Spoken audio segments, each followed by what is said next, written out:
Before we reach a new year to begin, we have to witness what comes forward at AEW World's End as we look towards the final pay-per-view of the calendar year 2025 for professional wrestling and all elite wrestling, particularly with the culmination of the Continental Classic, the first ever defense of the inaugurated Women's Tag Team Championships, and so much more on the line as a lot of people have something to prove, and we'll see once and for all who truly is better than you, and if you know it. And so much more in this final year-end edition of Simply Predicting. Welcome, everybody, into the discussion.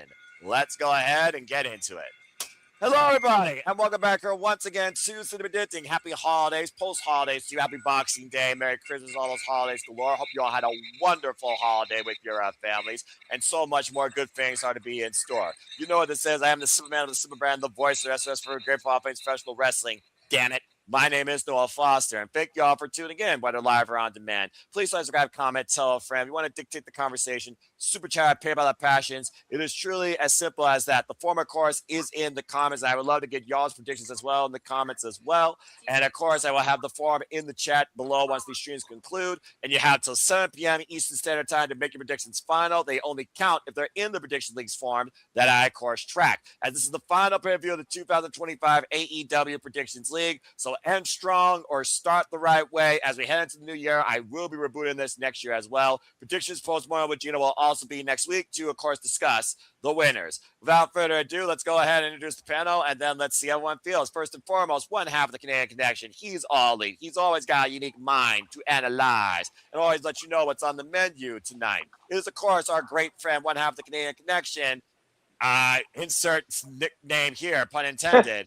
Nicholas Ferrantes, and a shout out to Mrs. Ferrantes, his partner in chaos that we all appreciate as well. Nick, good to see you. I hope you and your family had a wonderful Christmas holiday. How are you feeling about World's End, my friend? What's going on, boys? Yep, it should be. We're at the final pay-per-view of the year. It should be a interesting pay-per-view that sets us up for the new year. Simply put, I like that simple opener, but open, optimistic analysis. Thank you so much. And of course, one half of the VIPs of the Simply Liable Studio. Shout out to Arlene Dominguez that focuses on her education. It's always a pleasure to have Emmanuel Dominguez on the call. Emmanuel, Feliz Navidad post to you. Hope you and your family had a joyous one. How do you feel about AEW World's End? It's gonna be a great one. Like it's a solid card. Like we're going to produce, and some outcomes. I'm intrigued with how they gonna work things out because everybody like in NoDQ.com says that MJF is the heavy favorite. Now it makes me think that someone else is going to win it because they're going to jinx it. Something tells me they're going to jinx it. So. Let's see what kind of. This is no DQ we're talking about. We know what they favor, but continue. But yeah, so it'd be intriguing what storylines we're going to see in 2026, and let's get the ball rolling. Before we do that, as always, a reliable analysis by you, and it doesn't get more reliable than the man that works 24/7, 365, day and night, in and out of his screen, and sometimes saving dog and animals' lives. Mr. Reliable Walter Cruz has also joined the fray to turn this into a fantastic floor. Walter, you made it right on time. How you feel about World's End, my friend? We just called the conclusion of the Continental Classic preliminaries, of course, last night. Now we are finally about here at World's End. How are you feeling? You got your Christmas gift. You're muted. Botch. No, it looks like you will fuck. No, you look like you're gonna fuck somebody up in that wife beater. As you're saying. I'm looking forward to it. It is going to be the end of someone's world. We just got to figure out who it is. Could it be Takesha ending one of the greatest tournament wrestlers ever? Because they meet. I didn't get it as a finals, but God damn it, I got it. At least the first tease of it. There you go. Because I'm sure it's not going to be a one-time only thing. And I want to see how dysfunctional this family is going to get. Of course you do. You love seeing chaos happen in and out of AEW. But then again, who doesn't like a little bit of mischief in their lives? Maybe me, the most part. All right, well, fair enough, Walter. Thank you. Good to see Darren G in the chat as always as well. And again, thank you all for tuning in live. Get your predictions in. You see the link. It's also on my social medias in Fox 916, and it's even on NoDQ because someone has to bring some all elite positivity to that friggin' form that many people call tribalistic and toxic at its heart, but I don't. But I figure without further ado, as I see 25 of you so far as putting your predictions, superintendent community, all elite fans, professional wrestling fans and enthusiasts and ongoers and first-time spectators too. Let's get right into it. So again, folks, this is AEW World's End. It is the final preview of AEW's calendar year. It comes to us from Chicago, Illinois, of course, from the Now Arena, of course, a very popular stable, as we know, and a very overkill town for professional wrestling in general. And we have 9 matches on tap. Of course, me, Walter, maybe somebody else, we will be on the call tomorrow night coming at live. The only way you can watch is via HBO Max here in the States. But there you can see how you can order it or watch along with us via purchase through your pay-per-view provider. So please look at it accordingly, or if nothing else, enjoy us as the blonde conduit for the entire ride during the entire time. Now, because they're not part of the Predictions League, but damn it, we acknowledge professional wrestling on here, we are going to talk about the 0 Hour because they did give us a match. And again, we are going to cover the 0 Hour. It also is for free for everybody across AEW's social media platforms. As we look towards the newest foundation of AEW, the women's division. And why Nick is a married man, I also sometimes hear his wife in the background. Nick will go first. We have the Sisters of Sin, people who basically thought were going to be the inaugural Women's World Tag Team Champions, taking on a very impressive duo that's been making their ways lately through the AEW Women's Division in High-End and Maya World. High-End and Maya World out of the Texas area. We just saw them against the Babes of Wrath, Harley Campbell and Nightingale last night as the Sisters of Sin continue to cause the madness, coming off their loss to the Babes of Wrath in the semifinals, but still, of course, her and Feckler are trying to turn AEW completely toxic. Considering we know we got the first defense of the tag titles come tomorrow night, could we see the Sisters of Sin take one step closer, being the next ones to challenge for the gold beyond Saturday night? Nick, what's been your thoughts of High-End and Maya World's tag team showcase? And considering now this is the 4th women's tag team AEW they've faced over the last 3 weeks, you know, a couple of workers, they were professional, they would probably find themselves in this spot, I'm just saying. And of course, the Sisters of Sin, Julia O'Hara and Sky Blue, 2 AEW originals that really come into their own. Many people right now are probably invested in them on the chase for the gold. Could this be the first step? What's your thoughts for this women's tag team match? Go ahead, playa. You know, it's amazing how if you just keep your mouth shut, you just, I don't know, do what you're being paid to do, you can get somewhere in life. Really, like, such a foreign concept. Happy for these 2 girls. You know, let's call Haya and Maya World. You know, they capitalized on a situation that other people's mistakes.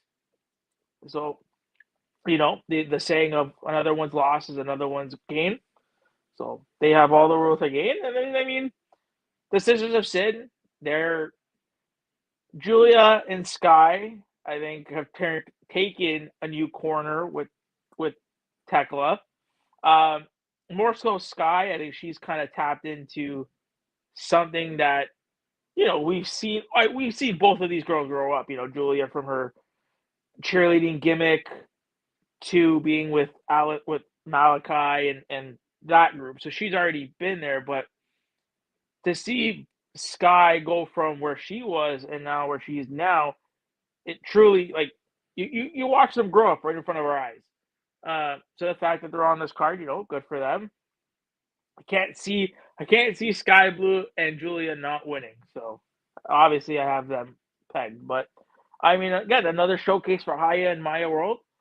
And hopefully, I assume if they're not signed, they're probably on some tiered deal now. Again, good things happen to those who just. Well said. Does anyone else have anything further to add? Of course, the 0 Hour, so we always like to, of course, leave it to an agree and disagreement, open discussion here regarding either of these 2 tag teams, the future of High-End Maya World or Julia Hart and Sky Blues, maybe 2016 resolutions, if any? Walter, I'll go with you next. Of course, you've invested also in Julia Hart, Sky Blue, Triangle Madness. To Nick's point, Sky Blue, one of the MVPs this year, made Blood and Guts her match. The freaky gymnastic nature with the spider suplexes that Julia Hart and Thekla, of course, persists. And this is the first all-female faction in AEW, not to mention the first one of Spooky Vicious versus a lame brain, sexy endemic. But that being said, Walter, what do you want to say regarding this women's tag match?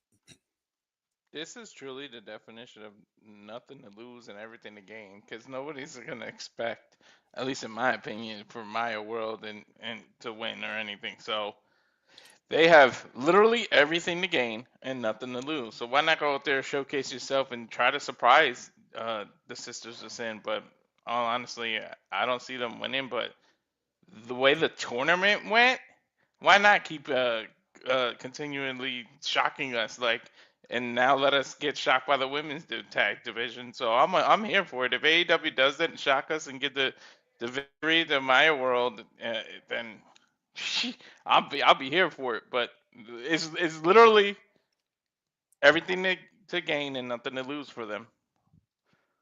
I like that mindset. Of course, Julia Hart and Sky Blue are coming off that tag loss against Jamie Hayter and Kris Statlander. Sky Blue coming off that singles loss against Jamie Hayter recently. Of course, we get ready for the Women's World Championship match. And also, again, High in My World, they also are still very young as a duo, but have shared a lot of history with each other on the Texas Independence. But also with Julia Hart and Sky Blue's tag showcases and promotions like Pro Wrestling Eve, we've already seen AEW talent going next year to Queendom, including Harley Cameron. I do think they need a little bit of momentum heading into the new year to see what it takes them, either as a tag team or as an individual. So I do think, regardless, we are getting more of High in My World. That is an opportunity that is showcasing. That's a payday. And honestly, with this type of showcasing for these women as a duo, we're not surprised if they become all elite within the next couple of months right now, because they have been showing out. Rico announced Windsor, Babes of Wrath, and Ty J, and now they're taking on literally the Sisters of Sin. They're almost going through the entire AEW Women's Tag Team division, and that's gotta mean something. So I really It wouldn't shock me if they literally have to face everybody who was in the tournament. I mean, all you got left is Timeless Love Bombs and Mega Problems, and whether or not we get one more team after that in Athena, Mercedes Moné to stick around.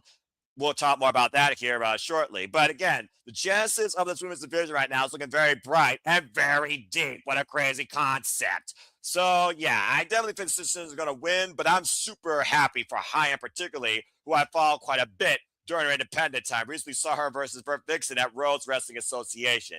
So High in My World, have a hell of a fight. You're going to need to take one to these Women of Madness, but I do think that Sky Blue and Julia Hart are going to take the match tomorrow night. All right, Manuel, anything further do you want to add regarding this women's tech showcase before we get right into the thick of things? Not really. Guys pretty much said it all. I mean, right now they have to set up more heel teams to face the baby face team of the tag team champions right now. So, and right now, that's what that Julia Hart and Sky Blue is the ones to get that victory. Good for the girls, High End and Maya World. I mean, this is the first time, for me, I heard of them. So it'd be a great showcase, for those viewers who just see for the AEW pay-per-view and not for the weekly product. And they're going to see what they could provide on a world scale viewing. All right, simple enough. Again, respect women in wrestling. These 4 women fucking kill it. Okay, well, let's go ahead and get right into sorry. Yes, no, one quick. And we should also, note this. These are 2 young, here I say young, talent accurate that Tony is looking at to, for the future. Well, that's what the Professional These Wrestling is all 2, about. the I know that you recently watched ROH. Damn right. ROH Boxing Day Brawl. So another talent from there that you got to watch is Stormy Denali. Another talent would be, if it's the rumor is true, Helena Cross. Tony is looking at younger women and giving them a chance. He's bolstering up and he's looking towards the future. So we have to commend him on that. Well, at the end of the day, you only can survive so long on the sub 50 part timers club at the buy one, get one free main event showcase of the Immortals, where it already feels like some of them are on the verge of retirement home. But anyway, what do I know? Anyway, again, this should be a great match. And also, Lena Cross has history with Megan Bain, and I highly suggest you all go watch that match from HOG Archives. That's the way I knew her. But thank you for that, Nick, and I love that outlook because, again, the only way you survive is if you look towards the future, not constantly live in the past, in the present. Adaptive Paris, that's evolution. Even Paul Levesque has said some smart stuff in his long career. All right, let's go ahead now and get actually into the thick of things. And shout out to Nathan Banks and Egg RW1VU also saying their thoughts as well.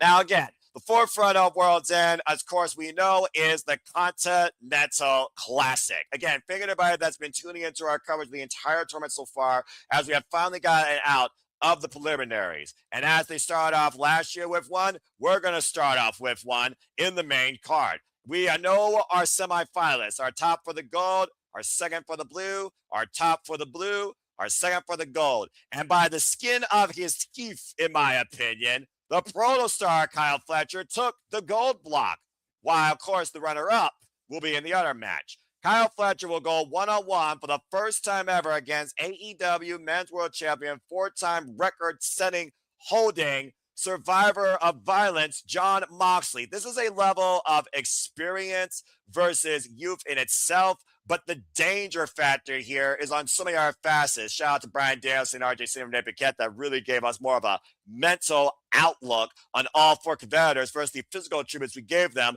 during our post show. Kyle Fletcher, of course, punched his ticket into the semifinals after being Jungle Bat Perry last night, while Jon Moxley found a way to stay alive after beating Fresh Sweet's Orange Cassidy in his final match last night. This is the first time ever one-on-one encounter. Jon Moxley, of course, was a finalist in the first Continental Classic 2 years ago. Kyle Fletcher, he lost in the semifinals last year to Will Ospreay. And ironically enough, folks, Kyle Fletcher's semifinal match last year was the opener. Again, guys, you're mapping out the finals for this year's Continental Classic because the winner of this match will face the winner of the other match in the finals to determine this year's winner, and we will see whether or not reigning defending Continental Classic champion Kazuchika Okada does it again 2 times in a row. But let's look at the other half of the marquee because we know one of these two men have to go forward. This match will have no time limit. There has to be a winner, be it pinfall, submission, and possible disqualification.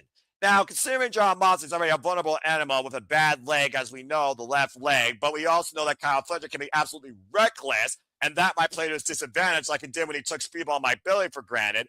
There really is a lot of heads or tails this way the match can go. We've already seen Kyle Fletcher hang with him and Adam Page for the AEW Men's World Championship. You saw that live, of course, at AEW for 47 minutes. We know Jon Moxley, though, he is a survivor. He's survived his whole damn life. He loves and lives for this shit. But there also has to be a point where this man needs to take a breather. Why he says the work is not done, it still keeps going. He loves what AEW has become, what has been brought out of this roster, but he can't let up. And Kyle Fletcher, in my opinion, I don't think he has no reason to be comfortable here. So does this come down to physicality or mentality? Does youth outweigh experience? Or does Jon Moxley deny in what could be becoming a storyline next year with Don Callis' family implosion imminent or a collision with the Death Riders prominent? Let's go ahead and get y'all's thoughts to who you believe is going to be one half of our semifinalists in the Continental Classic Finals. And we are going to start off with Emmanuel. Emmanuel, Jon Moxley, Kyle Fletcher. Who moves through to the finals in the Continental Classic this year? What do you got to say? For me, it has to be Kyle Fletcher. This is a good time, a great opportunity to push Kyle Fletcher to the moon, and he's going to be either destroying Will Ospreay in the future in 2026, or and see what Tony Khan has in store, because Kyle Fletcher is the future of AEW, and Jon Moxley, he did what he has to done as a top tier champion. There's nothing much more storyline wise in the Death Riders, in my opinion. He could do it as a leader, and it's time to move on and for him to get kicked out and rebuild his character, because he's if his Lackey Claudio could beat John Moxley, and the match is kind of like a slap to the face to the leader. Like no offense, but for me, Kyle Fletcher needs to win and see where this goes and what they could build up in the future with them. All right, so you got the protostar.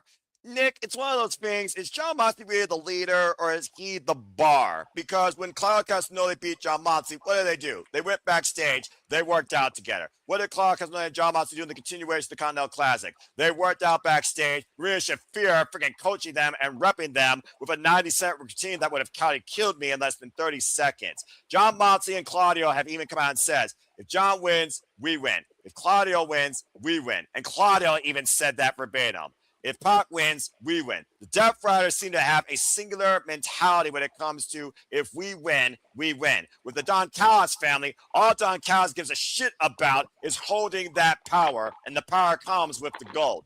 Again, Kyle Fletcher, youth, unlimited potential, all right? Freaking people already market him as the world champion next year. Possibly one of the breakout stars this year. I believe ESPN did an article where they talked about the top 10 athletes under 30, and I'm pretty sure it was close to the top 5 in that damn list. So what do you think about this in Kyle Fletcher's future? Because if Kyle Fletcher wins, he is one step closer, and he does exceed his performance from last year. If he loses, he's basically pigeonholed almost into a Will Ospreay stranglehold, as Will Ospreay never got to beat the G1 Climax against his big brother or the all-time great. So what do you think? I think I think John's winning this. Oh, I think John is winning this because if we've noticed throughout the C2, John is coming off, to me at least, he's showing babyface tendencies in the promos that he's cutting. And we know that, with AEW, you kind of have to pay attention to that kind of stuff. So I really feel like John is going to win his match because the story is, for John at least in the Death Riders, it's more about in big situations, can he get it done? What's bigger than the semis? It'd be the finals. So I have John winning this match. And I mean, you guys are right. Kyle is the future, but the future is not now. So. All right. Fair enough. Well, Walter, this is interesting. You get to break a tie. Before you do that, I want to give a shout out to those that put in their predictions so far. 26 of you so far, including the two. Sienna Chanel, congrats, by the way, on all your work on your wrestling journey and management and ring announcing. Continue forward, my friend. Cheers.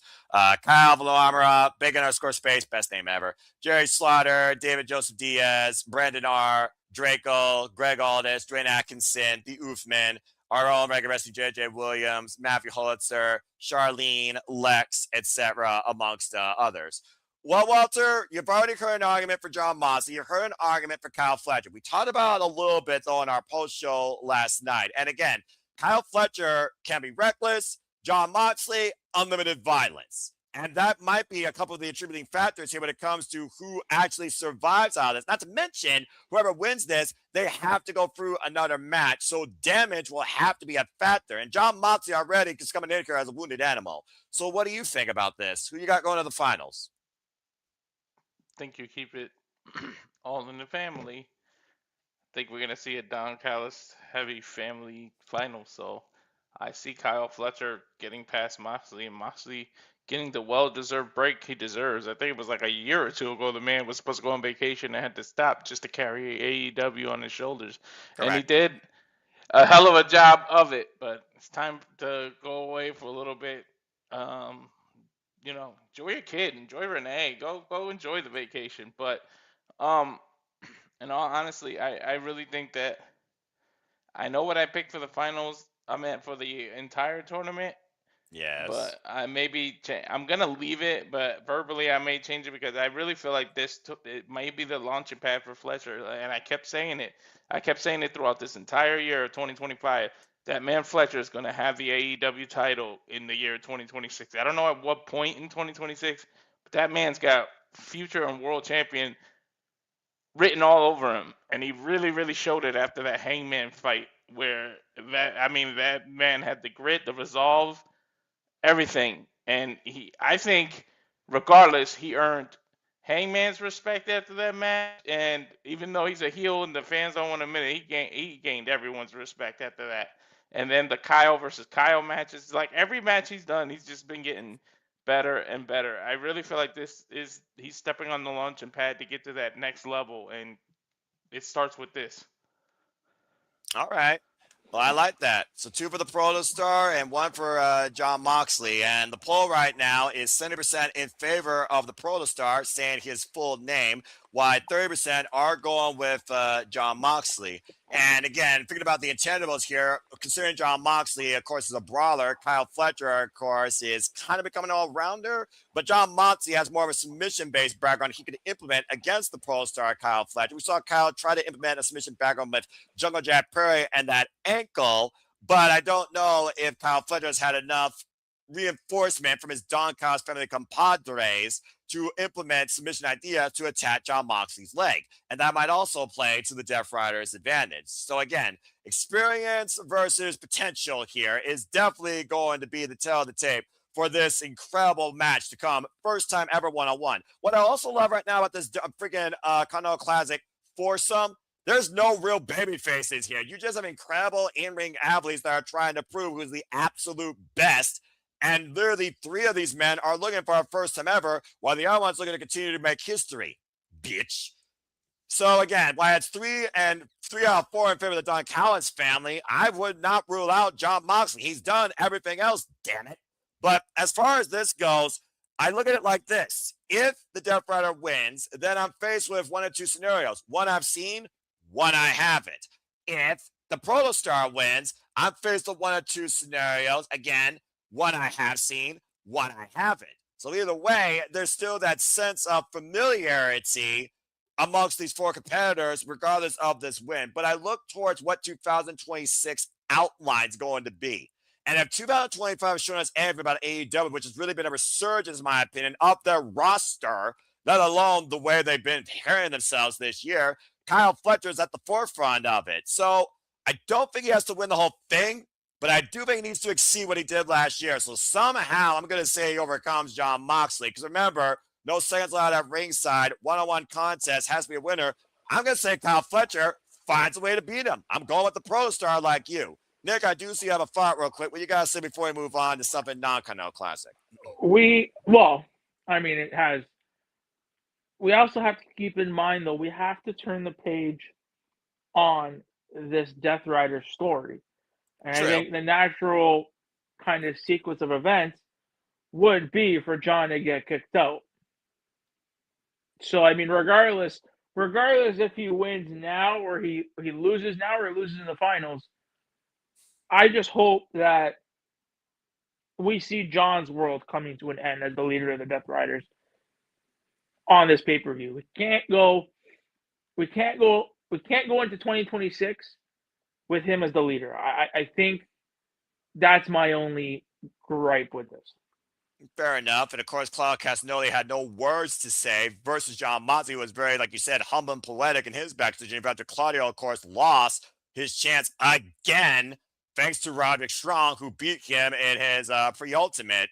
And again, I thought Claudio, who had the most Continental Classic experience, his 3rd straight one, was finally going to break beyond the preliminaries. Nope, I was wrong. But fair enough. But anyway, guys, good stuff. So that being said, it's Kyle Fletcher, John Moxley, Kyle Fletcher majorities. So we'll see what happens. Good luck to both men. And again, John Moxley, protect your leg. Good grief almighty. Okay. Well, now we move away from the Continental Classic. Let's go into championship contention, shall we? As we look towards history being made by, what are they? Babes. And what do they have? Wrath. As the Babes of Wrath will defend the AEW Women's World Tag Team Championships for the first time against Mercedes Mone and Athena. Athena, of course, the still forever Ring of Honor Women's World Champion. Mercedes Mone still the TBS champion, but is coming off a 2-match losing streak, losing the Ring of Honor Women's World Television Championship to Red Velvet at, of course, Final Battle, and just recently lost at Holiday Bash in an open challenge, the Red Undisputed British Women's Heavyweight Championship to Athena, who is now a 3-time champion, on the verge of her own collapse of her own world. Why Athena? I truly think she may be forever unless she retires, damn it. And of course, this is a rematch from the opening rounds of the inaugural tournament, as of course the Babes of Wrath beat these two, with Harley Cameron pinning Athena. Again, folks, there's no other tale of the tape besides that when it comes to these 4 women and how they've collided. Now, since then, of course, Harley Cameron lost to Athena for the Women's World Championship. And of course, Mercedes Moné was Will Nightingale's undoing when it came to the TBS Championship, her greatest cornerstone in her portfolio. Of course, we ran this match back because Athena and Mercedes Moné were able to outsmart the Babes of Wrath and Timeless Love Bonds thanks to Mercedes Moné's investments in Athena and the Mega Problems after Athena faced Will Nightingale to, of course, earn this opportunity. And again, we just saw High and My World last night take the Babes of Wrath in a nice little exhibition. Again, though, first ever defense for the first ever champions. Does their world end immediately, or do we keep on smiling anyways towards the new beginning in the new year? Let's go around and get y'all's thoughts towards this. I expect this to be brief and simple, but also a little bit fun. And I also expect something to give on the right-hand side, if you catch my drift. Emmanuel, let's start with you this time on this one as well. What's your thoughts on the Babes of Wrath versus Athena and Mercedes Moné 2? Does this repeat itself? And once again, do we see Mercedes Moné descend into her own world of madness in defeat? I mean, like you tell yourself, Noah, I'm picking the Babes of Wrath, to take this victory. Unfortunately for Mercedes, her winning streak is now coming to a whole last 2 weeks. She's been losing a lot, and we're gonna keep on seeing her lose. I mean, she's gonna take. I believe she might take the pin, and Athena might be, walking away from her. Like you're not the same Mercedes I've been following. You lost your edge. And I think Athena might dethrone Mercedes for the TBS title, maybe. Who knows? That would make sense to me, but who knows when they decide to pull that trigger. But it's time for Athena to pull that trigger, separate from Mercedes, and chase for that TBS title, and see when Tony decides to pull that trigger for Mercedes to lose that title against Athena. But yeah, I see a breakup in this match because Athena doesn't really need Mercedes. Mercedes doesn't need Athena, and Mercedes gonna eventually win the AEW Women's Championship eventually. So that's a unique food for thought, that last thought there, considering she's lost it twice this year. But I do get what you mean. Okay, fair enough. So he has the Babes of Wrath retaining and Athena Mercedes Moné imploding. I honestly don't think no one's going to have a disagreement towards Emmanuel here. I'm pretty sure we're all freaking unanimous. But your idea of Athena trying to take the TBS championship would be unique. Plus, it would probably get her more on All Elite Wrestling, because we all want to see Athena more involved in the AEW Women's Division, not just continuing to spearhead and destroy the Ring of Honor Women's Division and everyone else that graces a Ring of Honor ring, including Persephone, that took Athena quite the distance at Final Battle, but still failed. Again, Persephone is still very young in her career, though, so I think Persephone will rise to bigger things. Maybe the Samoa Women's World Championship, because she also challenged Mercedes Moné for that. And we've also noticed with Mercedes Moné's losses, they've been matches of redemption towards those that have fallen to her. So Persephone beating her for the Samoa Women's World Championship is not too far-fetched in 2026. I'm just putting it out there. She did win the CML Grand Prix this year. Watch Persephone in 2026. I'm just saying.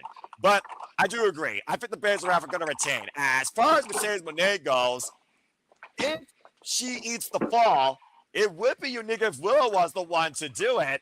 And maybe that runs Willow and Mercedes Moné back for the TBS title, and Willow gets that. The only thing I don't like about that, though, is that Willow would then be a double champion again, and I don't believe the wrestling business needs double champions, honestly. That's why Wrestle Kingdom 20, stay tuned for us. The big thing will be next week. Me and our Canadian friend Ashley for more details on that. It's going to be very interesting, considering 2 matches are that type of situation. But I would love to see Mercedes Moné eat another pinfall and see what it leads to when it comes to her fragile ego collapsing at the scene more than her bank portfolio. But yeah, I agree. Does anyone else have anything further to say regarding this match, or shall we move on? Going once, going. I really hope that, I mean, the way I would book it Go is for it, bro. I would actually have Athena take the pin. But as Athena is taking the pin, Mercedes is leaving. And then once the match is over, you have either Tony Schiavone or Tony Khan come out and say, because you did that, because of your actions, the consequences is you need to defend your TBS title right now against Athena. Right? Oh, whoa. And thus starting, I mean, it's World's End. This would be Mercedes. We're already seeing the downfall of Mercedes. So I mean, we need to take that. Like, I don't know. I would book it that way. But y'all are not wrong. I mean, well, also Tony Khan, he doesn't take up airtime. He just gets Tony Schiavone to make the announcement. As again, he's not on-screen character. He's actually doing his damn job. It's not a bad take, because I know one thing: ain't enough cocaine in the world for him to book the women tag titles to get defended and then lost in the very first defense after creating this, making the tournament, getting new champions, and then immediately shit the bed and somebody wins the title already. We kind of know what this is. Like, this shouldn't even count, to be honest, but ain't enough cocaine in the world for Tony to book that. Babes of Wrath, I think you can't just you just got the titles. You can't have them now lose them. But at the same time, we have to figure out how Mercedes is dropping all these belts. Like, she's already dropped a couple, which is nice. But there's really only, I mean, in my eyes, there's one that stands above the rest, and that's the TBS title. That makes sense. It's also her longest one, because you just lost her second longest one, of course, to Alex Windsor. That makes perfect sense. And we just talked about before the two women tag teams in the 0 Hour, including the Sister of Sin, that have history with the Babes of Wrath. It makes sense to start building that back up in some dynamic in 2026. So yeah, I just don't see. And we also know Tony Khan values championships and champions. It's not like he's going to hot potato it. So I do like that impromptu match setup, though, because hell, what happened at Wrestle Dream? We had an open challenge by Mercedes Moné. Mina Shirakawa answered it, became title for title, and we all saw what happened there. World's End, though, Mercedes Moné on the brink of collapse, losing another champion because Athena's like, I'm tired of your freaking shit. You can't get the job done. That would be wild to do that. And again, Athena has not yet beaten Mercedes Moné. Well, it'd be more of, you hung me out to dry, now I'm going to fuck you over. Right. Because last time that didn't happen, because, of course, the last time it happened, it was Mercedes Moné terrified of Kris Statlander for all the right reasons. Okay, fair enough. And somehow, some way, it's not unanimous in the poll. One person bet their house probably. They picked Mercedes Moné and Athena. I don't know if they were sober on cocaine, but hey, more power to you. 96% with the Babes of Wrath retaining. Okay. Good job, guys. All right, let's go ahead and move on from there to something that seems as clear as night and day. What's up, Walter? You got something to say real quick? Emmanuel, acknowledge you. What are you doing? You fool. I thought he had to say. Oh, okay, no, I was rubbing my beard. Okay. He's not the Rizzler. He's not the Rizzler. Damn it. Fucking hell. All right. Moving on to something that should be as clear as night and day, to something that is a psychiatric's nightmare. Let's see what happens when two madmen collide for the first time. Get your hospital bills ready, because Gabe Kidd's going one-on-one with Darby Allin. What the fuck's about to happen here? Now, truth be told, people might think this story is as simple as what happened this week. Darby Allin said, Gabe Kidd's not my problem. Well, Gabe Kidd basically made him his problem after throwing him down that same flat stairs he was thrown down in January and reminding Darby Allin about his own mortality, thinking that you're indestructible, man, you ain't shit. Of course, this really picks up when Gabe Kidd was brought in as Jon Moxley's mercenary. And of course, things escalated in Philadelphia when Gabe Kidd was dragged out of a body bag, chained to the back of a truck, feeling his skin against that body bag in concrete. Then we, of course, saw Gabe Kidd send Darby Allin to his own fucking inferno with the bastard Pac. And, of course, that ridiculous lights out steel cage match at Forbidden Door, while Gabe Kidd was sent down off 3 tables prior to that by Darby Allin. These two have really tried to destroy each other so far since the better part of the summer. And of course, Darby Allin just now got medically cleared to compete after losing his spot in the Continental Classic. I also want to put this forward because, again, next week is Wrestle Kingdom 20. Gabe Kidd will be alongside his War Dogs and the Unaffiliated, taking on the United Empire in 10-man tag team action, and X yet to be revealed on the opposite side. So the bottom line is this. Who the fuck ends at World's End with something to look forward to begin in 2026, as Darby Allin suddenly said yesterday, I'm going to be your World's End. Let's go around and get y'all's thoughts towards the most violent match of the night, shall we? And this time, we will start with Walter. Walter, we're dealing with two fucking madmen here and a living, breathing cadaver that you said already has a hospital bed reserved for him no matter what he does. So what do you got to say about this match? Most professional wrestlers book and stay in hotels and then tour the country before their matches.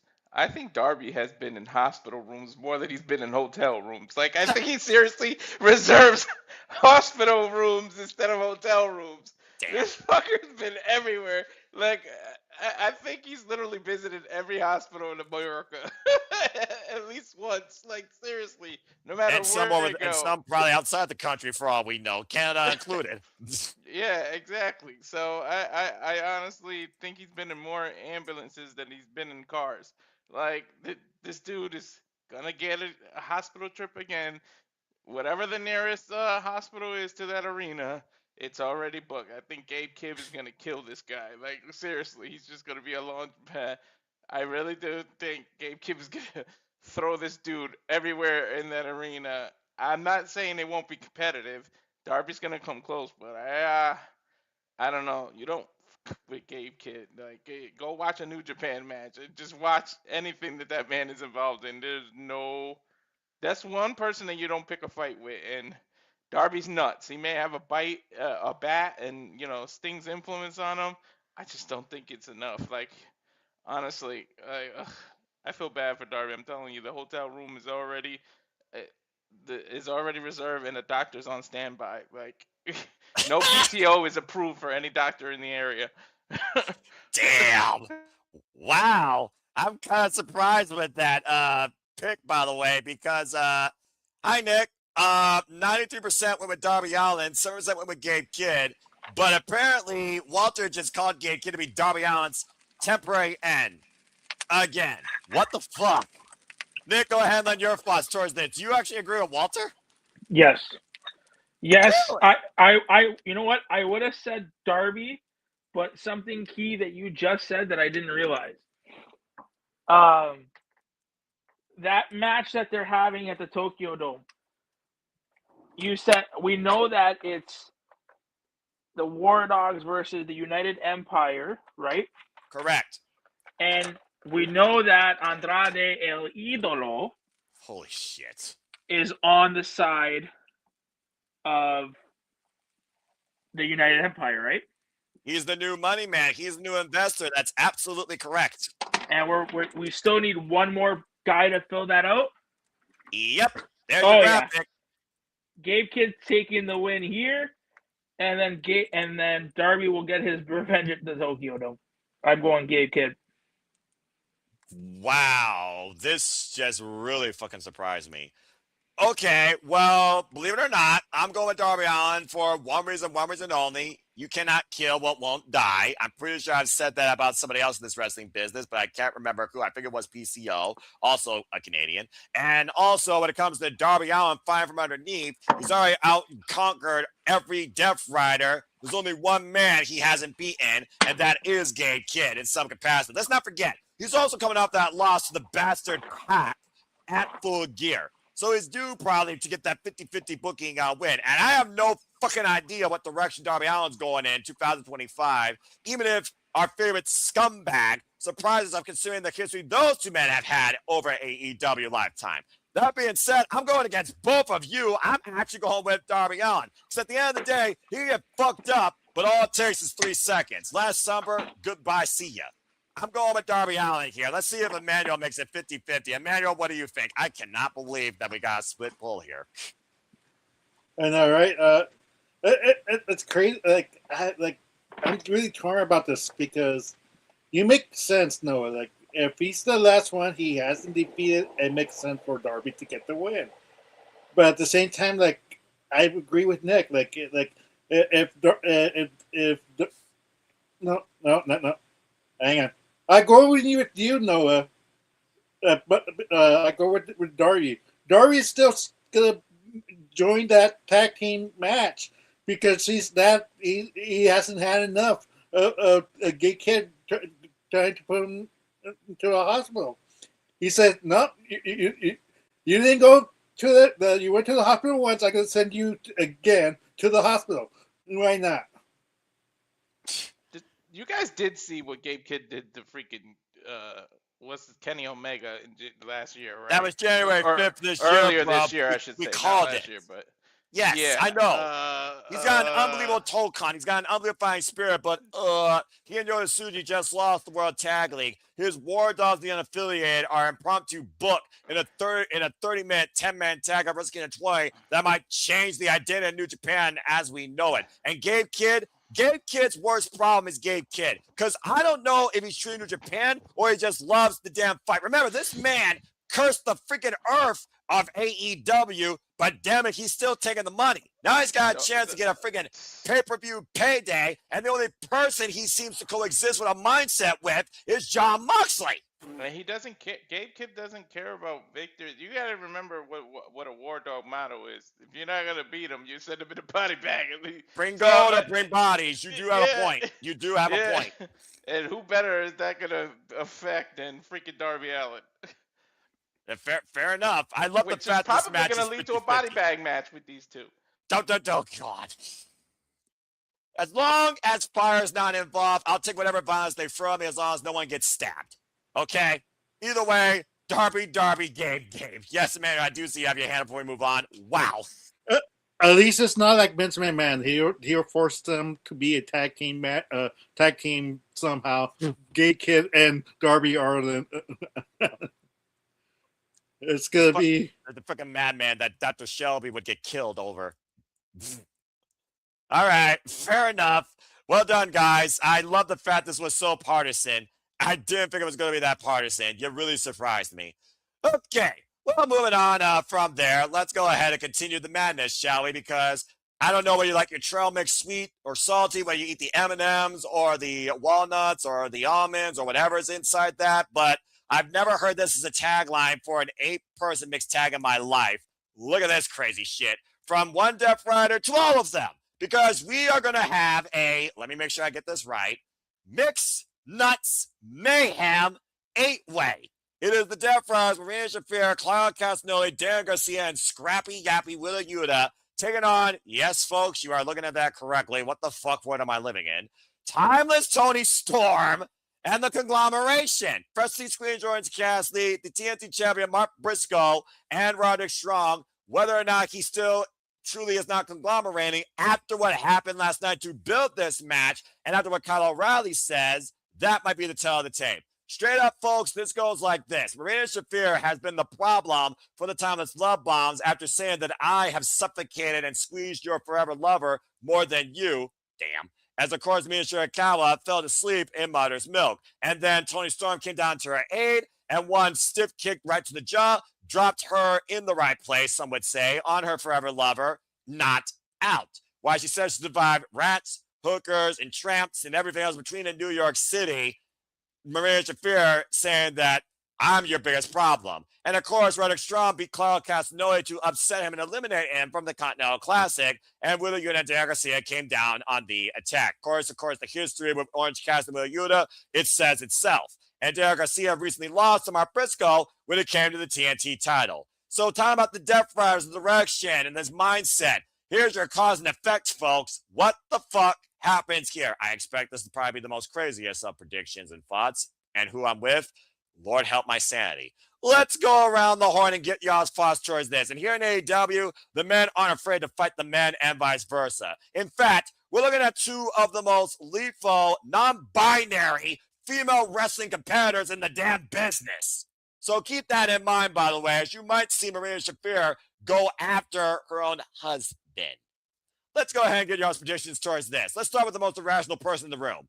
Nick, I'll start with you. Your thoughts on this mixed mayhem? Nuts and ovaries combined. Go ahead. Who's your pick to win this? Jeez. I'm gonna say the baby faces. I think the baby faces because I think this. I think this show sets up the end of the Death Riders. So I have them losing. Oh, wow. That was actually very sensible. Okay. Short, sweet, simple, and to the point, considering this match was really made last night. Before I move on, this is about as random as it gets. This is a conglomeration of absolute madness on both sides. Does anyone have anything further to say, or do you all agree with Nicholas Fuentes? Going once, going twice. Emmanuel?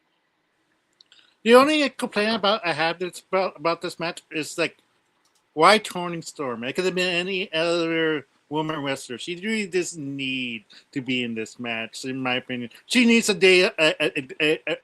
I know, I get it. She's the face of the women's division, but for me, it's like, put somebody else there. It's okay for Toni Storm not be in a pay-per-view. Let her rest. Let her recharge her batteries. It's okay for her to, step aside because, like for me, like I keep saying it. At the Toni Storm, who's above her level? It's like we need to establish more women wrestlers about the same credibility as Toni Storm. I would agree with your point, except for one thing. Marina Shafir has been establishing herself this year, particularly in and out of the ring, being this threat that no one wants to be in the ring with, and the biggest problems to her and the mega problems have been Thomas Toni Storm and Thomas Toni Storm and Mina Shirakawa. Look at the history. In Blood and Guts, it was Thomas Toni Storm that surrendered after Mina Shirakawa was trapped in mother's milk on broken glass, being whipped like a government mule by Megan Bain, and Toni Storm surrendered to save her forever lover who was incapacitated. Following that, hardcore holiday death match. Let's not forget who won that, by the way. Of course, thanks to Luther Claus and a freaking shoe to the head. Marina Shafir got brained, and Mina Shirakawa and Thomas Toni Storm beat the Mega Problems and eliminated them from the Women's Tag Team Championship tournament. Now we move forward here, where the problem continues to be the biggest problem of the Forever Timeless Love Bombs, as Marina Shafir beat Mina Shirakawa. And considering Mina Shirakawa's level of experience versus the fact that Marina and Mina both have the same level of professional wrestling history in the business, that's a major win for Marina Shafir last night. And she did it quite easily, actually. Freaking headed clap, mother's milk, goodbye, good night. That's all she wrote, just like that. So now Thomas Toni Storm, who might I add, has never faced Marina Shafir in one-on-one action. This literally might set up towards that, because we're going to know this is going to go nothing fights. So while you're talking about establishing the women's division, they're establishing Marina Shafir to be someone to be fucking forced to be reckoned with. And they've done a pretty damn good job at it. That being said, Walter, you got anything further to say? I think conglomeration wins, and I think the reason Tony's involved is gonna be some kind of weird love story with the Southern Gentleman, with Briscoe and Tony or something. I don't know. It's gonna be a weird thing with Mina, her. I think it's just involved, and I see Marina Shafir putting the mother's milk on her own husband. I feel like he's just gonna do that to put her over and make her look like a star. It's his wife. Why not, right? I mean, they probably make know her look badass. For all we know, they've already been doing it. You know, I mean, he gets mother's milk every night, any damn way, when they go home. So why not do it in front of the world? So yeah. Oh hell yeah! I really see that happening, but yeah. But I feel like she's still gonna look strong. It's not gonna be her fault. It's probably gonna be Willa Yuta to take the pin if they do lose. I can see it go in either way. This is one of the matches that I'm really torn by. Cause I don't know, but if all the Death Riders lose, like, cause I'm already predicting Moxley to lose, and now the rest of them are gonna go down too. So I don't know. It's gonna be interesting. I kind of like the fact that they did this, cause it could be the downfall. And after Moxley already lost, if because I'm assuming that match is gonna be before this, and then this will be the match that puts them over where they start blaming Moxley. It's because we lost our leadership or something. Like you could lead that into a story or something. It's your fault, and then they start blaming Moxley. We didn't lose our edge until you started to lose yours, if you know what I mean. That's a fair shout. It's all about match placement. I think if this Oh, yeah. goes on, if this match goes on before Mox, it's all going to come down to match placement. I think the match placement will give us a better idea of what story they're going with. Yeah, and of course, Marina Shafir has been the ride or die partner of John Moxley, of course, hyping him up, while Claudio Castagnoli and the other Death Riders have kind of been going their own way together. We even saw that during the match in the Continental Classic. And speaking of seeing matches their own way, Charles Schultz has finally joined the fray. Charles, welcome to City Predicting. Good to hear you, my friend. We're talking about this conglomerating madness of Death Riders and Mixed Nuts Mayhem. So go ahead and lend your thoughts towards this and talk about your AEW World's End hype if you wish to. Welcome to the conversation. Oh, one, it's good to be here as always, and also there's gonna be a lot of nuts in this match. Look, the name itself, okay. Again, this is the best name I've ever heard for a mixed tag in my life. Yeah, I highly doubt it's a mixed tag. You're pretty much everyone's just gonna beat the hell out of each other. I don't think it would matter. Yeah, you know that's fair, and I expect Pac and Mina and who knows who the fuck else might get involved. Hell, Mega Bane might get involved here. Let's forget the Mega Problems are still very much a mega thing. So again, fair point. A lot of mega and statements. About to say. All right. That being said, it is not unanimous, but it's 85% in favor of timeless conglomeration. By the way, Mark Briscoe and Thomas Tony Storm in the same sentence. I can't believe how normal that still sounds. And 16%, of course, for the Death Riders. Either way, I think this builds the Thomas Tony Storm versus Marina Shafir, and it was the primitives on New Year's Smash on Christmas Eve, AEW Dynamite. Okay, so everyone. I agree with you on that one. I'd love to see a one-on-one match. I think we're building towards that, honestly. If we do, I would love to see, and I think I mentioned this on something else we were doing. I would love it. I mean, for this to work, she has to re-sign, but I would love for Marina to start her own pseudo Death Riders kind of faction. A lethal women's faction. Yeah, and she has, because I feel like you can turn, so she'd have her faction, and she'd have in her faction Tay Mello and Anna Jay. And you can have them be like, I don't know, like this, like, Marina can kind of teach, because it looks like Marina's that teacher kind of type, right? She literally is training the Death Riders as we speak. So she can be the one to train Anna and Tay to be more of a ruthless Anna Jay, and you can also kind of parlay that into them not doing well in the women's, the women's tag team championship tournament. I mean, yeah. The mega Problems beat them, and we haven't seen Ty J basically. And of course, Ty Mello is a multi-belt Brazilian judo. Anna Jay is still very much the genesis of her career, but she's already tested her strong spirit in Stardom. Yeah, so and that for that to work, Anna needs to resign. So we can say, let's say if she does, I wonder. And another thing you can't do, because I feel like with this show you are going to get some surprises. I think a surprise will come.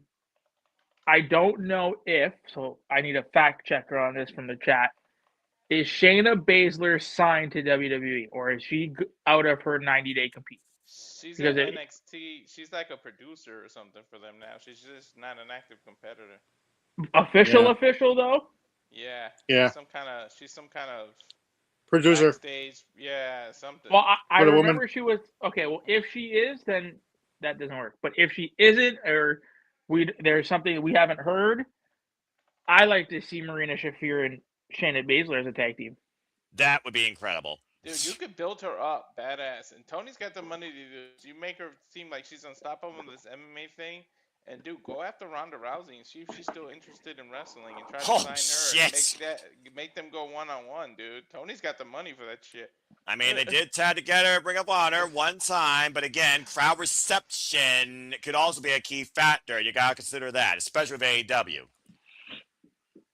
Yeah, but I feel like if Ronda comes in and listen, for better or worse, Ronda just bees herself, not anything that she's not. True that. I feel like that plays into what Walter said. Like that would be a heel Ronda Rousey when she's not handcuffed to anything. Right. All right. Dude, The fair they'll be a points all judo around. tag team. They both do judo. Like she's a bronze medalist in the Olympics, Ronda, from freaking judo. And That's then I correct. know Shafir does judo. Like that'd be like I've been hounded for like an MMA group like of real MMA fighters forever. Yes, dude. you have. If they actually pull their trigger and make it all women, that shit would be awesome. Who were in the 4 horsewomen of MMA? Marina It was Shafir, Ronda Rousey, Shayna Baszler, Jessamine Duke. And what's up with? There you go. There's 3 out of the 4. Again, this is if Shane is not like if her. I remember all I know is WWE dropped the ball with Shayna Baszler, and I'm just going to leave it at that. Because the more I hear Shayna Baszler's name, and it's not NXT, my NXT, the more it fucking pisses me off. But continue, Nick. Sorry. No, it's if she's not if she's. I remember she was doing stuff with NXT when she was on her 90-day no compete. Now I don't know. Again, I don't know if she's signed or is signed. If she's not, if she is, then it is what it is. If she's not, and It's actually not official. She was just learning. Yeah, I was saying that was a learning thing. The headset and stuff, but nope, she's not officially signed. So I mean, if she's not, again, we don't know if there's things that we have been out there that we didn't hear of. But yeah, why don't you try that? I mean, I would love to see that be a different dynamic. And again, with AEW putting a personifying outlook on all styles of professional wrestling. And we've already seen Sky Blue talk about she would love to see more women factions. We've already seen how far the Triangle Madness have carried themselves. Of course, creating our first ever women's blood and guts match that blew War Games out the damn water and sunk it to the bottom of the ocean. It's just one of those things right now where this dynamic would absolutely work in AEW and it would be justified. But also Lena Cross right now also in the crosshairs as well. That's a whole nother power player that could be a force of record with the AEW Women's World Championship picture. But I love this idea that we look at Marina Shafir being someone more of a focal point as a guidance in the women's division. Because so far, she's definitely proven it. And her and Thomas Toy Storm will be a hell of a kickoff in 2026 and a first time ever. But good stuff, guys. But either way, we're all conglomerating and believe the conglomeration are going to win this Mixed Nuts Madness. Again, she may be the only one that I can believe could beat Athena for the ROH title. Like if Shafir did it and like they did it and they build it right, she'll be the only one that's believable to me that she did that when you see her. Yeah, but would you want a babyface Athena though? No. She don't have to be a baby. She faced Mercedes. There was heel versus heel. She faced her for the TBS title and true. You don't have to change the dynamic. It's just I don't know. Shafir will probably organically get over as a face herself from being respected as a badass without wanting to be a face. Like how the crowd just starts respecting the shit out of somebody and starts like they did in the Hammerstein Ballroom, clearly. Like it's not like they're gonna pursue her as a face, but it's almost just like that anti-hero thing that people just start liking. It's amazing. You let somebody go out there, be themselves, and be a badass. People start respecting and actually liking their talent. It's not the character. It's just let her be herself. Well, AEW definitely encourages you to do that, if not figure out yourself. So I respect that. All right. Well, either way, we're all conglomerating. The conglomeration wins the Mixed Nuts Madness, but it leads to something Marina Shafir and Thomas Toy Storm, and we're expecting all outside parties to be involved in this 10-man tag, or excuse me, 8-person tag that's going to break down into something hardcore, I think. Speaking of hardcore, we're in Chicago. Chicago knows how to riot, so let's go ahead and talk about Street Fight. As the AEW Tag Team Championships are on the line, and Kris, Charles Schultz, since you're here, first I'll let you kick things off here. Of course, FTR, we saw the VAR, well, I did, as the Bang Bang game was screwed technically during Holiday Bash, and have looked to basically teach FTR a lesson and the small guy that can't get no holes. Basically, FTR are defending the World Champions for the second time against the Bang Bang Gang, and this time it's Chicago Street Fight. Now, people are looking to see if we're going to breathe from a certain individual at World's End. Talking about surprises, but I don't know. And we're also waiting to see an ultimate opportunity arise in itself ahead of the Canadian tour. because we also haven't seen two men, particularly since AEW All Out. Either way, it's FTR versus Bang Bang Gang, insert number here, but it's FTR versus Bang Bang Gang 2 with this pairing of Austin Gunn and Rock Hard Juice Robinson, where again, Dax and Cash literally escaped by the skin of their teeth. Charles, do you believe there's going to be new AEW Tag Team Championships, or is this the Bang Bang Gang's last chance? They run out bullets and they fail, and FTR top guys stand tall at World's End heading into 2026. What do you guys say regarding this? Oh boy. One, the Bang Bang Gang is losing. It's Copeland and Christian Cage are the only team that's going to take those tag titles from FTR at this point. That's the only way it has to go. And I do expect Copeland to return after this match, so we can set that all up with the return of eventual Christian. All right. Simple as that. Took the words out of my mouth. Majority disagree with Kim, by the way. 89% with FTR, 11% with the Bang Bang Gang. Does anyone have their guns down and want to say anything further regarding this, or are we all unanimous? Silence, of course, is golden, so I will assume silence means we're unanimous. So going once, going twice, and that will do it. All right. Good job, everybody. Let's go ahead and move on to our next match. That probably was the easiest match of the night to talk about because, yeah, I mean, literally, FTR, there's no reason for them to lose the tag titles versus the biggest story waiting to see happen, where literally Adam Copeland and Christian Cage came to AEW for one last run, encouraged by Adam Copeland itself. From fuck you to find you to let's do it. And you know that Bev Copeland has a receipt waiting for that small gnat. So, yeah, FTR wins. But I wouldn't mind seeing the Switchblade return also because, Lord knows, we need Switchblade JY in AEW. Anyway, all right, good job, guys. That was simple. Let's go ahead and move now into more serious business. Let me get towards the tail end of this card. Just freaking scrolling is not working for me. There we go. Let's go ahead and look towards what I believe is definitely going to be part of, I don't know why shows do this anymore. What's a main event? You got a triple main event, double main event, all these matches, marquee, etc. So we'll go ahead and look at the Women's World Championship. At the start of night, Kris Statlander defends the AEW Women's World Championship against Jamie Hayter. Both these women... Time out. What? You're going first on this. I'm calling it. We're making your ass pick first. You gotta go first. Fine. I agree. Shut the fuck up. Kris Statlander and Jamie Hayter for the AEW Women's World Championship. Both these women, of course, have been to the top, have lost everything. They know who they are. Jamie Hayter, of course, lost the title due to injury. Kris Statlander lost 600 days of her wrestling career due to injury, has lost friends, betrayed friends, stands on her own, but has come to know exactly who she is. Why this has been a year of reformation, Jamie Hayter, it's been a year of, I think Kris would say, comfort. Because ever since the Owen Hart Foundation tournament, Kris Statlander says, Jamie Hayter, you still feel very familiar. We, of course, saw these two tag together against the Sisters of Sin most recently and win. Jamie Hayter beat Sky Blue. After a Triangle of Madness attempted 3-on-1 attack, Kris Statlander came down, got decked with Hayterade. We saw that intense, subtle face-to-face where actions spoke for Jamie Hayter's words as Kris Statlander caught the lariat, but like Jamie Hayter said, last time I hit you with this, you didn't get back up. Kris Statlander, though, has said verbatim that she will continue to get back up, but will you show me what you need to be? Prove to me that you deserve to be on your throne. Don't fear me for what I face. Fear me for what I become. Bottom line is this. Kris Statlander, you want to talk about young, resets, youthful, potential. The AEW Women's Division is that in space versus the developmental plan of the other company. Kris Statlander at the forefront of it, who is more familiar than most of these women on this entire roster. Outside Thekla and Mina, the only two she hasn't faced yet in some sort of capacity. She has to continue to spearhead the AEW Women's Division. For me, I want to see the Jamie Hayter that I first saw in Stardom. She doesn't have the silver hair. I love her retro style, but I want to see the ultimate badass hard hitter, take no prisoners. You want this championship?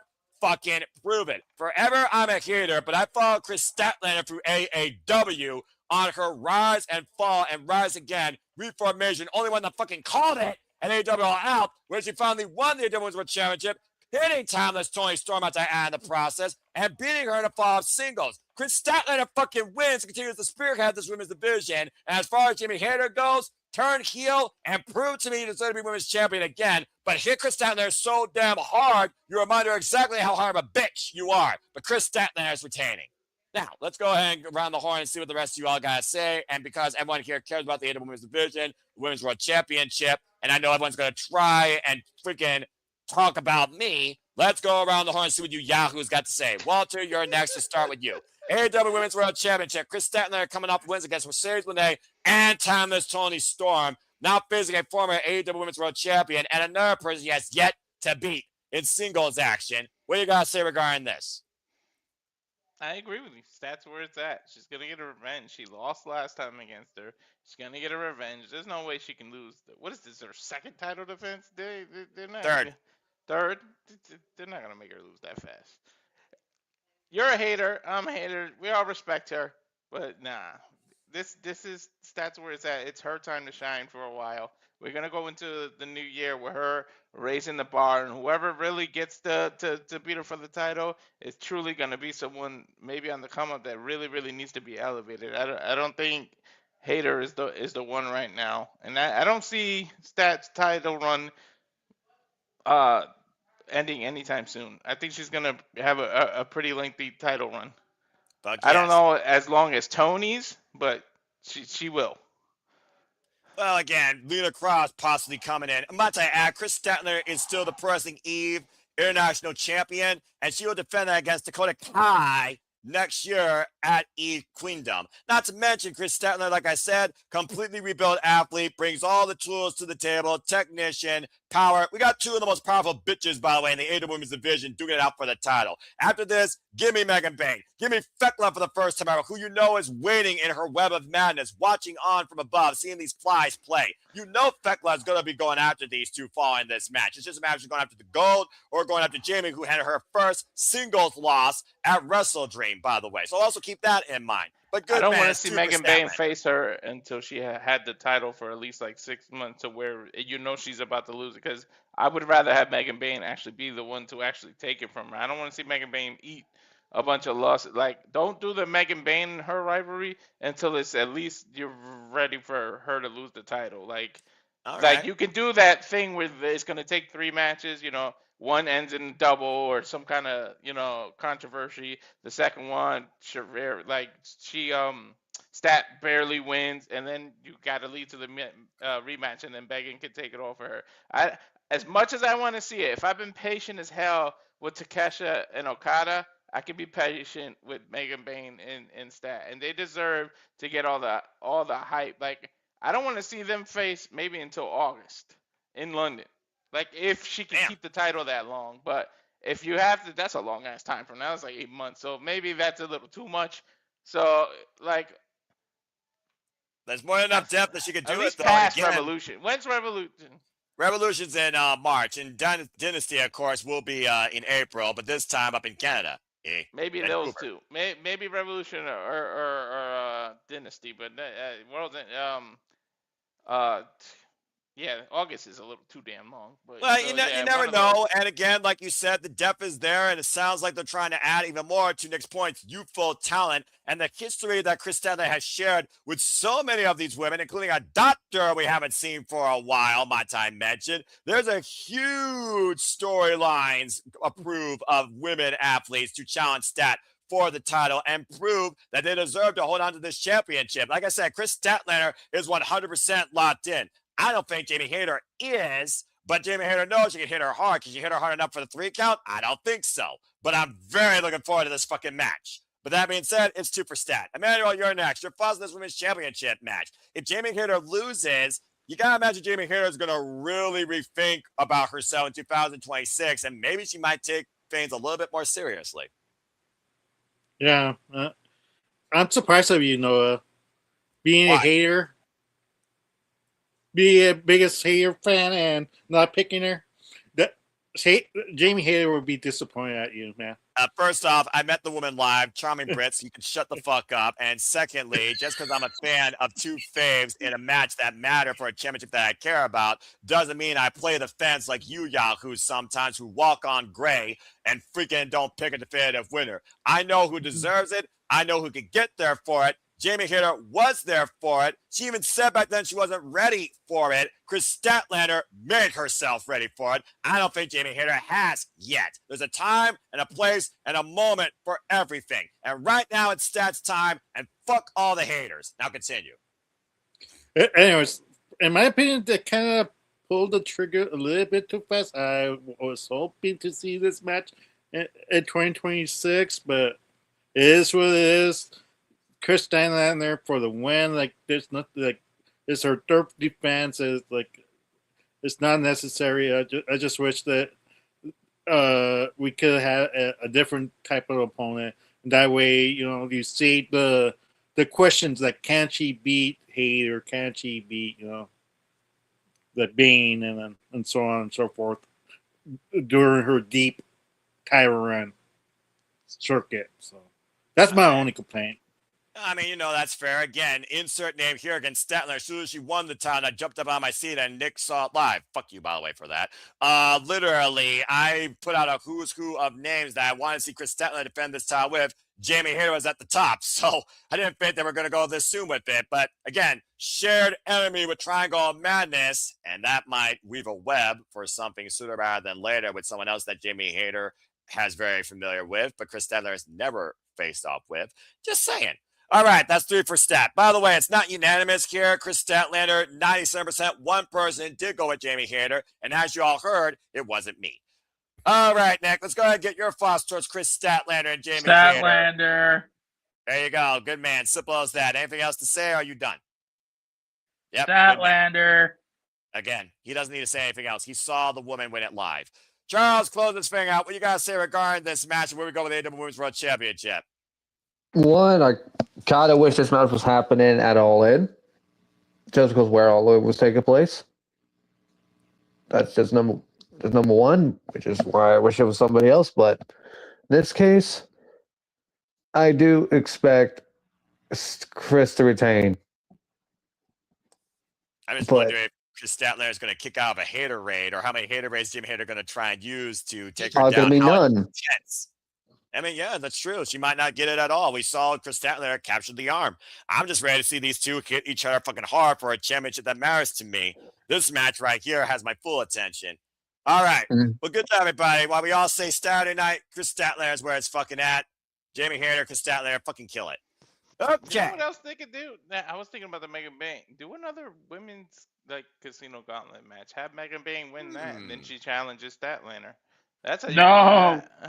No, man. Next over the casino gauntlet matches. Because wasn't the women's one? Wasn't it in January? It was in January, and of course we saw who won that night. Very good. Yeah, but we should keep, if we do, what I rather him. If I'm Tony, I'd rather do the casino gauntlet at All In and have that be your Money in the Bank match. Okay, that's fair. There is not a pay-per-view in January or February. So, I mean. Well, Grand Slam's in February, but continue. Oh, but that's not a pay-per-view, I don't think. It's a special, but you're right. Continue. But you can do kind of like, all right, the Continental Classic, right? You call it something else. You make some women's tournament like you did the tag team, but it's singles, and whoever wins earns the women's title match. And you can do it over a couple of months, and then that's how you get, their version of WrestleMania. That's how you get that main event. But Megan Bang, if you do some kind of tournament like that, because Tony loves his tournament, Megan Bang needs to win that, and that's how you can start that rivalry. Well, it also comes down to is Megan Bang going to be focused on the tag division as part of the mega problems, which to your point, to Marina Shafir shape her own group of problems and become a force to be reckoned with in AEW. That's another match waiting to happen as well. Let's not forget, Marina Shafir and Kris Statlander, they had me at following Kris Statlander, decked with a Yuta, and told the Death Riders, fuck you, as John Moxley smiled on it when John Moxley said, don't ever let anyone tell you who you are or what you're worth. Again, the words of Jon Moxley. How much has Jon Moxley been a driving point for AEW this year, folks? I rest my case. Charles, you had your hand up. You got something to say real quick regarding what Walter was saying and Nick's ground? Yeah, but also we do got a singles tournament that would determine them a contender. The women's Owen for All In. That's true. And we all saw how that worked You out. forget it. I feel like we're forgetting that's Athena for some reason in here tonight. Because literally that was in May, and right now that's not Casino Gauntlet. That's just an annual tradition. But to your point, Mercedes Moné won that, and she lost to everyone's blessing, it sounded like. At AEW, of course, All In against Thomas Soy Storm. That was Mercedes Moné's first singles loss in her AEW career, by the way. Yep. And that's that's the next for point about the Casino Gauntlet, which was in January in Columbus, Ohio at Maximum Carnage. It was Motley Crue, Tony Storm that returned home. And what happened at Grand Slam, Nick? Inside Cradle on the Glamour. Mariah May, Thomas Sawyer Storm became AEW Women's World Champion, and it led to the Hollywood ending, May people's AEW Women's Match of the Year. Yes, but if you keep doing this, if you keep doing it, it's not going to be special anymore. Keep that match special. Keep it like you don't need to do it. You can do it once a year at All In, and it could be for a chance at for the contract. You don't need to beat every stipulation over with a head. With just keep. There's some things, like blood and guts, that you keep special. This is one of those things. This match is one of those things. That you keep special. Okay. Well, I mean, we only had 2 women's Casino Gauntlet matches this year, to be fair, All In and January. I don't think it necessarily diminishes it, but I do believe that there have been far more men's Casino Gauntlet matches this year, and I do think you're on point about that. I just don't want to see them do something like the winner of this battle royal is the #1 contender, because they've been beating the devil over the years too. It's like that's why I want them to do something. Somebody's got to earn a #1 contendership somehow, whether you milk it over weeks or you do something. That's fair. Then you can do. Tony should have, in a perfect world, or the way I look at it, Tony should have 3 tournaments a year: the Owen, the Continental Classic, and then the Women's Continental Classic. The Women's Continental Classic could be the beginning of the year. That's how you get your Revolution pay-per-view, your Revolution opportunity, right? You don't need to have it for a belt. You don't need it. We don't need a Women's Continental Championship. We don't need it. I know that he's probably thinking about it, but we don't need it. No. That's a bad Nick. Don't put that out in the ether. That's a bad Nick. For all we know, there's somebody in the AEW office that's listening to you right now. John's probably listening to this right now as we speak. But yeah, like you can have a women's. He already said he wanted to do a Women's Continental tournament. So have that be for you can have that be for a world title shot at Revolution. The winner of the tournament gets a world title shot at Revolution. All right. Well, I do like that idea, of course, because it does bring more eyes to the women's division, gives them more time, and it does give them more opportunity.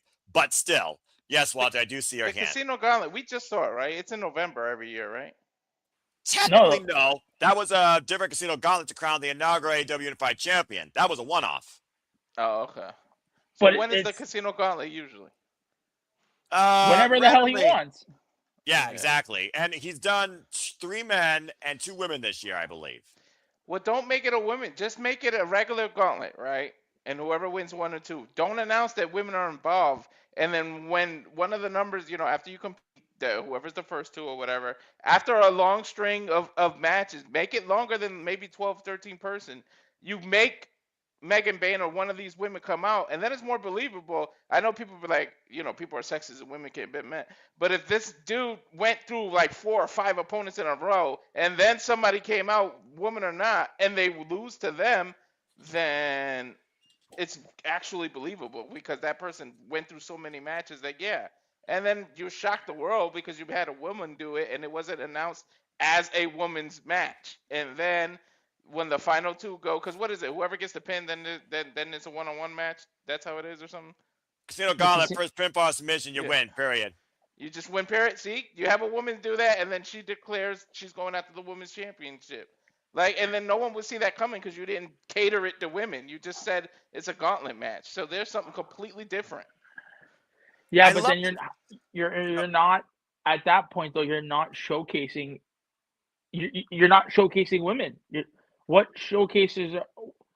It's But if you spend the whole year showcasing that women's title and women, and then that's why it meant so much that even a woman had to throw themselves into the regular gauntlet because they want that championship because you made it such a priority throughout the year. but then make the C2. This is a very interesting debate for a different day on the state of AEW gimmick matches and championship opportunities earned versus given versus forced. But nonetheless, guys, I'm sure there'll be different changes in 2026. And unless you're trying to do something better than the Bound for Glory Call Your Shot Gauntlet in TNA, Walter, which was men and women, I'm sure that AEW can come with something more original that could not necessarily be so cut and dry on paper for women versus men, etc. But regardless, what they did this year with the Casino Gauntlets, particularly at All In, I thoroughly loved that. And we did see the women earn the opportunity. We saw what happened when they cashed in, and the rest is history. As far as I'm concerned, a Casino Gauntlet match, you only need it one time a year if it's for that particular purpose. Now, straight up for a championship match in the next pay-per-view, maybe doing it one other time as far as it's like 6 months out, etc. Maybe that's okay. But more than 2 a year for both men and women, that's where I draw the line. Because I'm pretty sure this year was the most Casino Gauntlet matches in AEW history in a single year. And I'm just going to leave it at that. We could talk all night about how you should do this, how you should do that, how many, blah, blah, blah, who deserves it, how to be showcased, blah, blah, blah, blah, blah. But that's a whole different conversation for another day. Stay at the AEW address, how we book a given match. Stay tuned, folks. A simple Saturday shenanigans conversation to come in 2026. And that will be made official by me, if nobody else. Charles, I did see your hand before we move on to the Continental Classic semifinal number 2. Besides, I will at least going to finish as this. Yeah, TK wants to do the women's one. He's probably going to do it at the same time frame as the men's. So there probably won't be a single.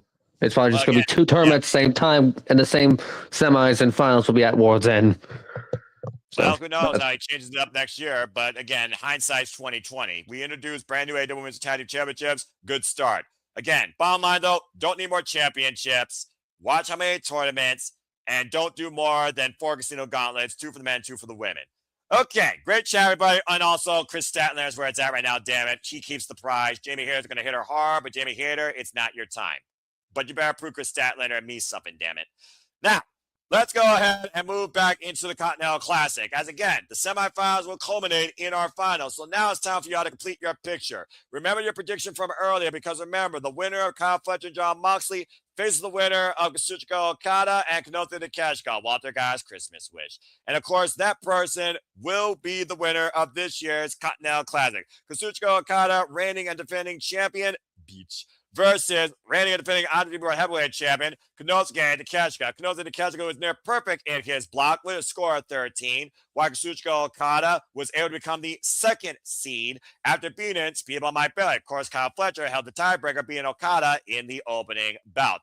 Kazuchika Okada, of course, though, did go on last year to beat Ricochet and Will Ospreay to win the Continental Classic for the first time and match Mr. August Masahiro Chono for 5 round robin tournament wins. While Kenosuke Takeshita, he went on this year to win the G1 Climax and create unlimited history, one of a kind, probably never to be repeated if he wins not only the G1, but also the Continental Classic. And again, both these men next week are involved in Wrestle Kingdom in the Tokyo Dome, as Yota Tsuji will defend his gold and go after Yota Tsuji's gold in a title for title match. Bloody fucking hell. And Kazuchika Okada will close the book on Hiroshi Tanahashi's illustrious career in the main event at Wrestle Kingdom 20, the most jam-packed, sold-out Wrestle Kingdom in New Japan Pro Wrestling history. So figuring about that momentum as well, considering what is following literally next weekend, guys, you might want to put that into your prediction as well. Walter, you have prayed for this match, so you will kick things off. Who is your finalist, and who is your overall winner for this year's Continental Classic? Good luck. Who's the winner? I'm the fucking winner when this match happens. That's the winner. Accurate. We as fan are going to be the winner. But Sorry. I love Okada. I really do. I think he really is one of the greatest tournament wrestlers there ever is. But Takesha has fucking done too much and accomplished too much to this year. And I really, really think he's gonna do it. I think Takesha's gonna pass Okada, which technically means he lost his title when he wins when he loses this, because no matter what, we're guaranteed once he loses. So, but in terms of overall, I picked Takesha, but I wouldn't mind. I kept saying that this is the stepping stone from Kyle Fletcher. I kept saying it. Takesha has accomplished so much that you can have Fletcher surpass him, like win the tournament and use that as the launching pad, and it won't hurt Takesha too much. I think Takesha can take it, but I don't think he'll lose. I don't know. I'm so torn. I've been going back and forth with my head. I'm gonna pick Takesha for the overall, but it wouldn't surprise me, and I wouldn't be disappointed if Fletcher wins the overall tournament, because, like I said, mark my words, 2026 is gonna be Fletcher's year. You're gonna see him with that damn title, but Takesha has accomplished so much this year, and he will be the first and only person to have won this, the C2, the IGWP, everything, the New Japan, everything in 1 year. Like, that's going to be unprecedented, and I don't think that'll be one notch under his belt that no one can claim. So I think Takesha wins overall, but honestly, the fans are the ultimate winner of this shit. Like, AEW did this so perfect and did it right. Yeah, I begged for it to be the finals, but fuck it, give it to me early. Like, as long as I got it, I'm happier than the pig and shit with this match. I can tell you that. But Damn, what an analogy. All right, so that being said, from the reliable one, he chose the Alpha. Let's go around the horn and get y'all's spots. Charles, you're up next. Again, to Walter's point, Kenosi Takeshita, he started off the year winning the Neverweight Championship, went on with the most defensive Neverweight Championship history, of course, one of the longest reigning Neverweight Champions, won Roshazi's last match here in America, closing the book on 14 years of envy, won the G1 Climax, beat Sexy Jr. at King of Pro Wrestling without the World Championship, successfully retained it against Hiroki Goto, and now he's on the verge of winning the Continental Classic, and all he's got to do to move one step closer to that is beat Kazuchika Okada in their first time ever one-on-one encounter. This has been teased ever since Okada says that this is temporary. Well, I think now we're truly going to see what temporary is, as Don Callis might be forced to make a choice. So what's your thoughts on the Continental Classic with this semifinals, and who's your overall winner? First of all, we're going to get more than one match between Okada and Takeshita. Well, I believe it. Which is probably why I'm going to play a factor here. Okada's going to win this whole damn thing. Oh. What we more better for Takeshita to take everything from Okada in the next match after this. With the whole unified title, completely. Yeah, if he were to win this, yeah, he took one, but Okada still has the other. True that. What be more fitting? Makes more sense. Take everything.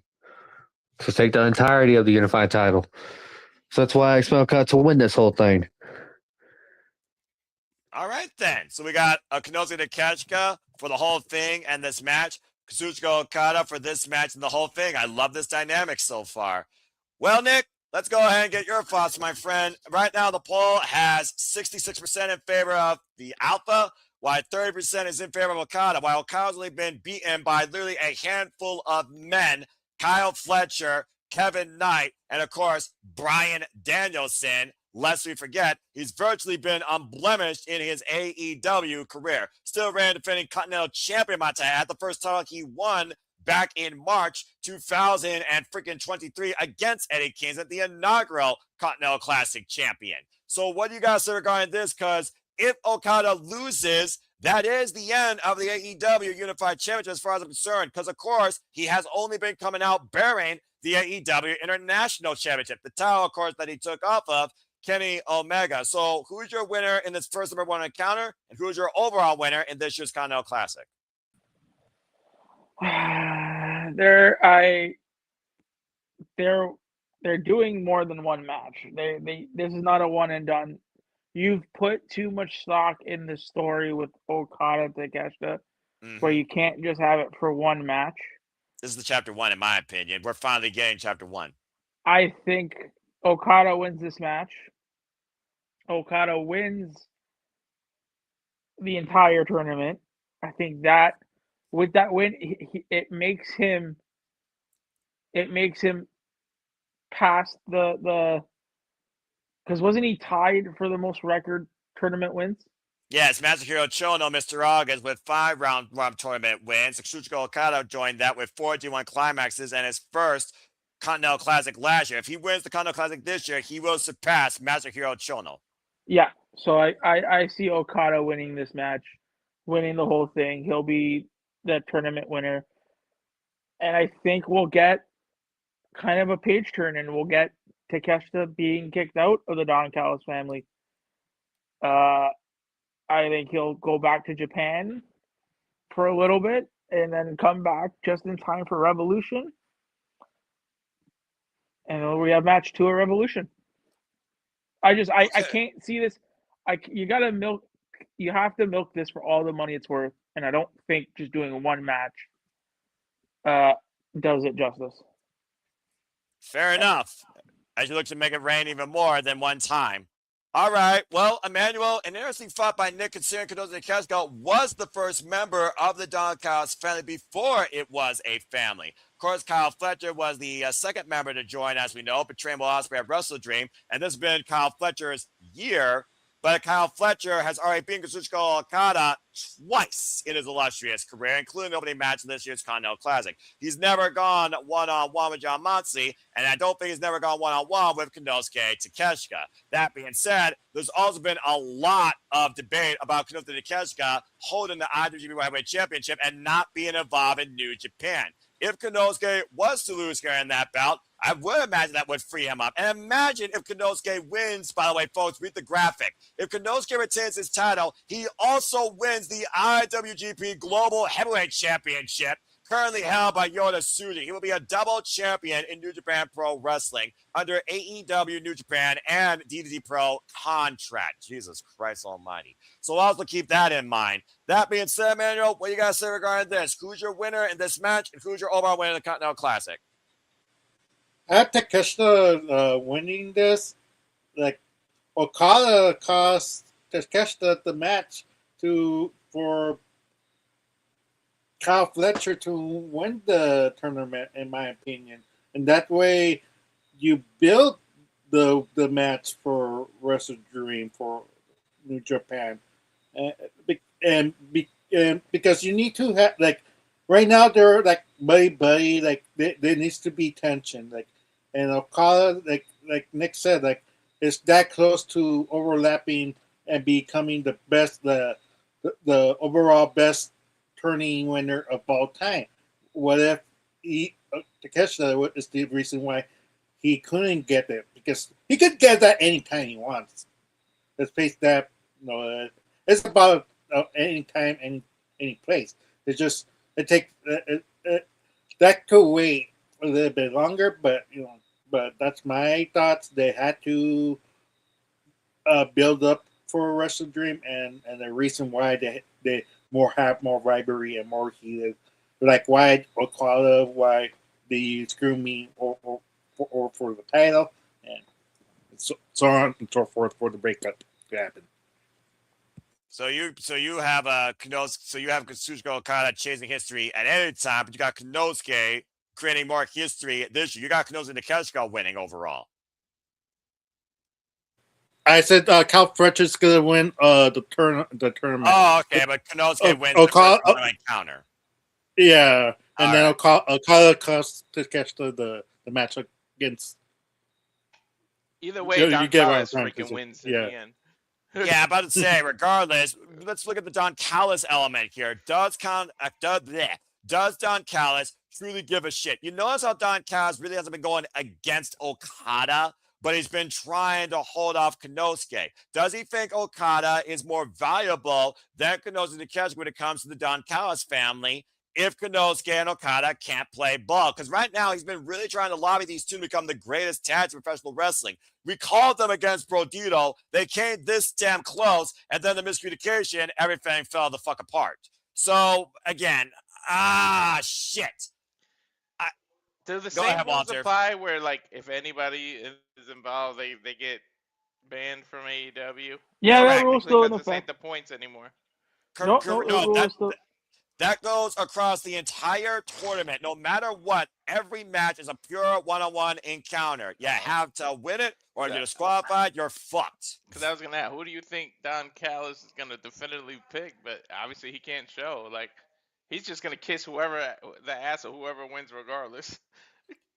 That's fair. And Konosuke Takeshita was the one that brought out the hatred in Kyle Fletcher during Rampage when those two faced each other one-on-one. The only unique one-on-one that Kyle Fletcher has not really had yet is his damn semifinal against Jon Moxley. He's faced everybody else here, but he hasn't beaten Konosuke Takeshita, and he's beaten Okada twice. So does Okada finally get to beat the Protostar? Beach. Does Okada beat Konosuke and shut him up for now? Does Konosuke beat Okada? And Okada right now eats the biggest piece of humble pie he's ever eaten in his entire career since Tanahashi humbled him back in early Wrestle Kingdom days. There's so many different polarities here, but I gotta look at again. AEW.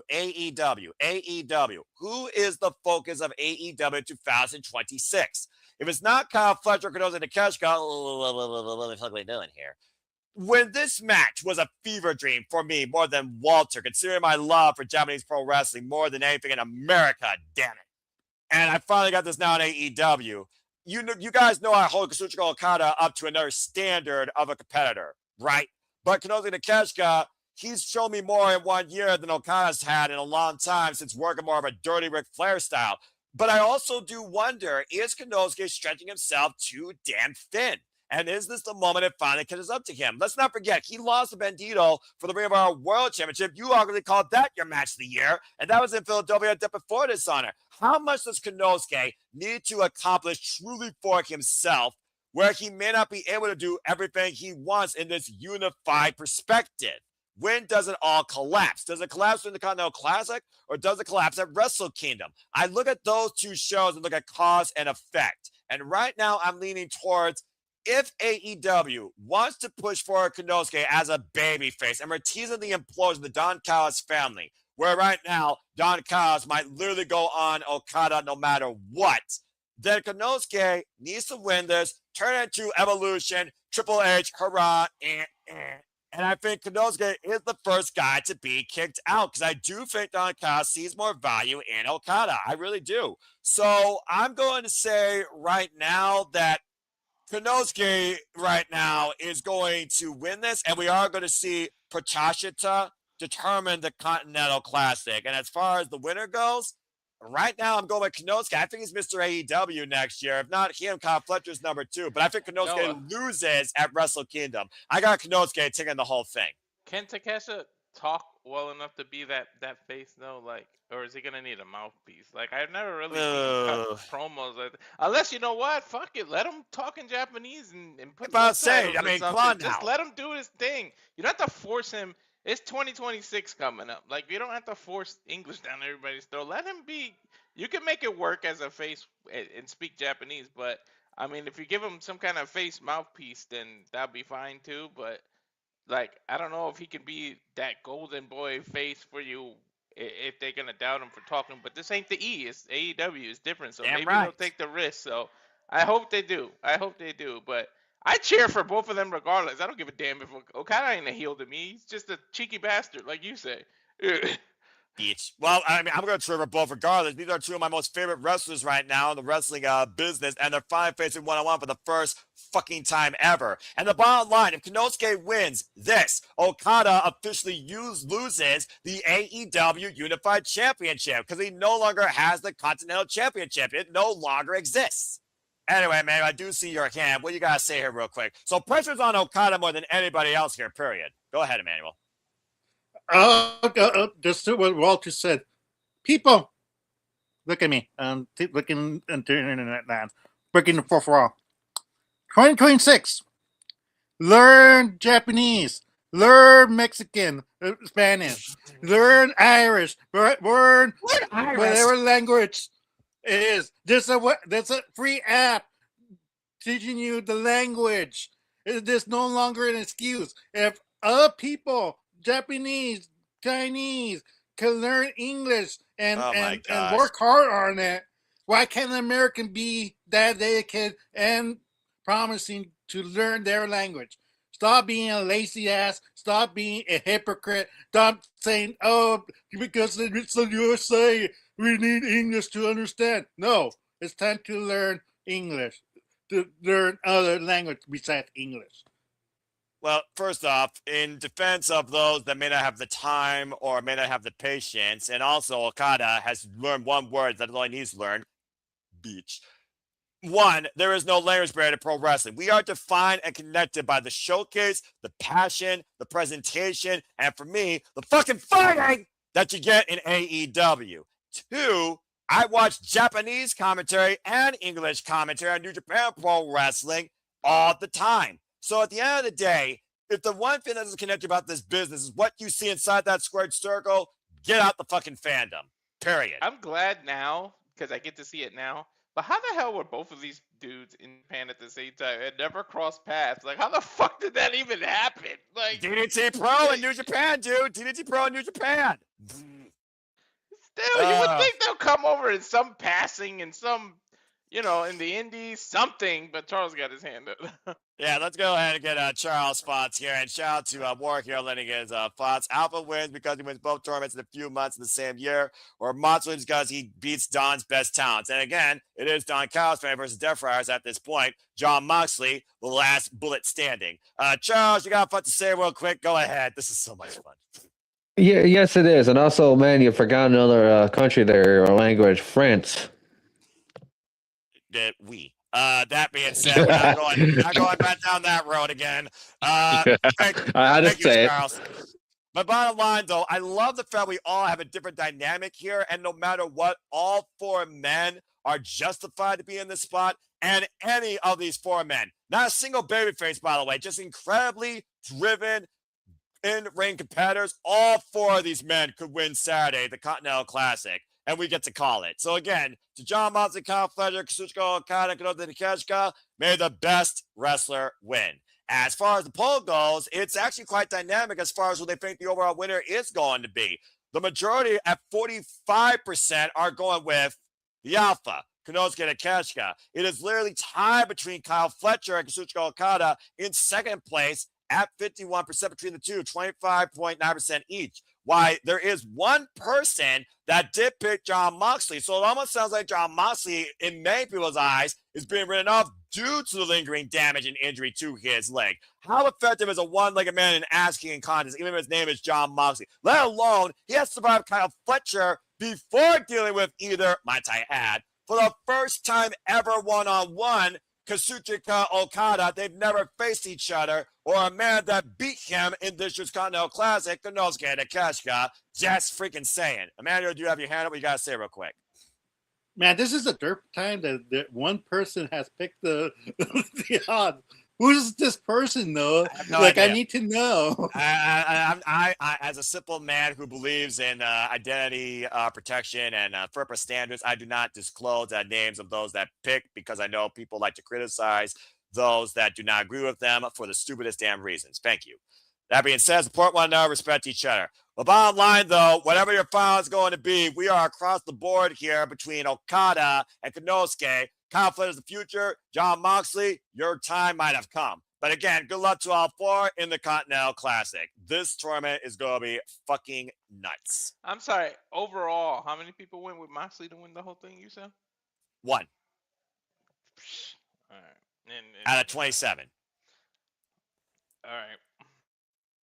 Charles, I did see your hand before we move on to the actual, what I think is going to be the main event. What you got to say real quick? You know what? We're saying, it could be Okada or Takeshita or Kyle. Watch it. They might just pull a troll and just have Mox win the whole thing. Just to spite us. Well, one, it could spite us. Two, it could also tell us to shut the fuck up about Jon Moxley. I've been saying that for a long time as well. But again, you look towards the future, Jon Moxley is trying to dictate the future or define it. And Kyle Fletcher right now is the biggest first challenger for it, if not Konosuke. And again, John Moxley and Okada have never faced each other. How's that for a crazy or what the fuck, considering they're both in AEW? They've never faced each other one-on-one, period. And again, folks, next week, it's Okada and Tanahashi in the main event of Wrestle Kingdom 20 and Konosuke and Yosuji in the semi-main event next weekend in the Tokyo Dome. 50,000 capacity. Good grief almighty. Okay, that being said, we're here talking about Mox and Okada because we never got it, and AEW loves their first, so we'll see what happens. Well, incredible talk, chat, defining what ifs, logic, non-logical, illogical, fantasy booking aside, guys. You've had a lot of unique positive predictions, but let's go ahead and get right into what I believe will be our main event, where we see who will lead AEW as the AEW Men's World Champion.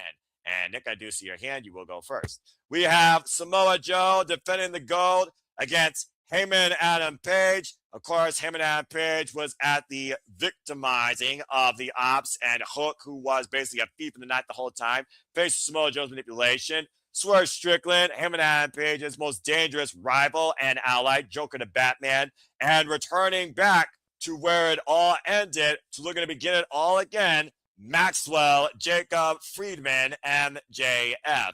Oh, the interwovens of all four of these men is absolutely insane, especially across all Elite Wrestling. Samoa Joe, now a two-time AEW Men's World Champion. Hangman Adam Page, previous AEW two-time Men's World Champion. Swerve Strickland, the undoing of Samoa Joe at Dynasty last year. And MJF, of course, who lost the title to Samoa Joe at World's End in 2023 in Long Island, New York, when MJF's body was absolutely destroyed beyond all belief. Better human being, better competitor, smarter, most dangerous wrestler, who leads with the gold at World's End, heads to 2026 face Bandito, by the way, in their first defense of the AEW Men's World Championship. Nick, I will start with you. Who leads with the gold at World's End before the new year begins? Do you have a new World Champion, and is it MJF? You're muted. I'm muted. Okay. So, two things. Go for it. Two things. Go for it. One, MJF is winning. Y'all have heard me ad nauseum talk about this. It's MJF's championship. Now, Noah, if you may humor me for a second. Can you put up the entire match, the entire card list graphic? Yeah, I can definitely do that here in a little bit. Why do you want me to do the entire matches though again? Because I am putting my tinfoil cap on. We are getting a match that has not been announced yet. What? And it will be announced on the 0 hour.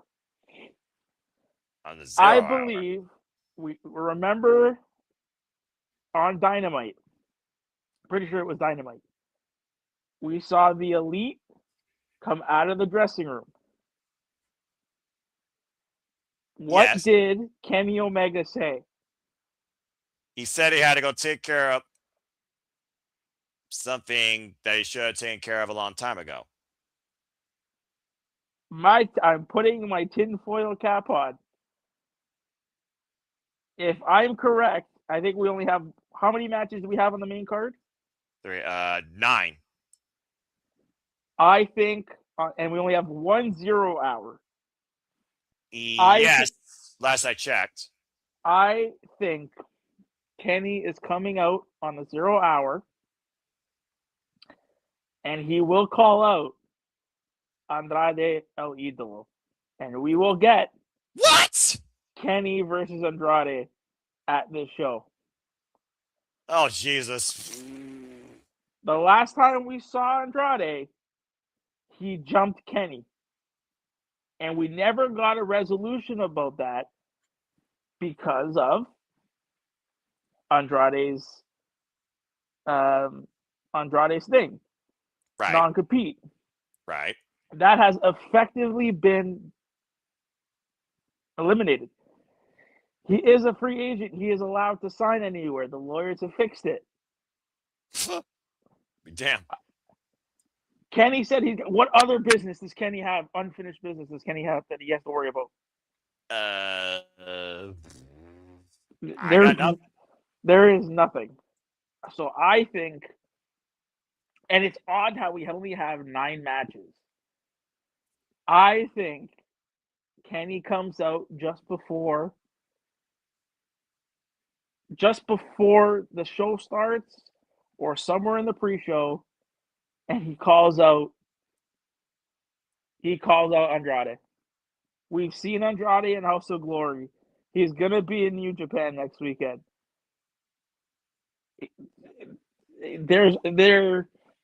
You know, talking about I think it was the media scrum, you know, Tony was asked about Andrade and he spoke nothing but great things about Andrade. I can see them adding a 10th match and having Andrade show up. All right. Well, it definitely would be a wild situation, but looking at the business at hand, considering you might literally have added a 10th match here that, again, is pretty worthy, but still, that would be extremely short notice. But what a surprise for the fans of Chicago, to say the least. What do you guys see regarding this Fatal 4-Way with MJF? MJF winning. There's no denying it.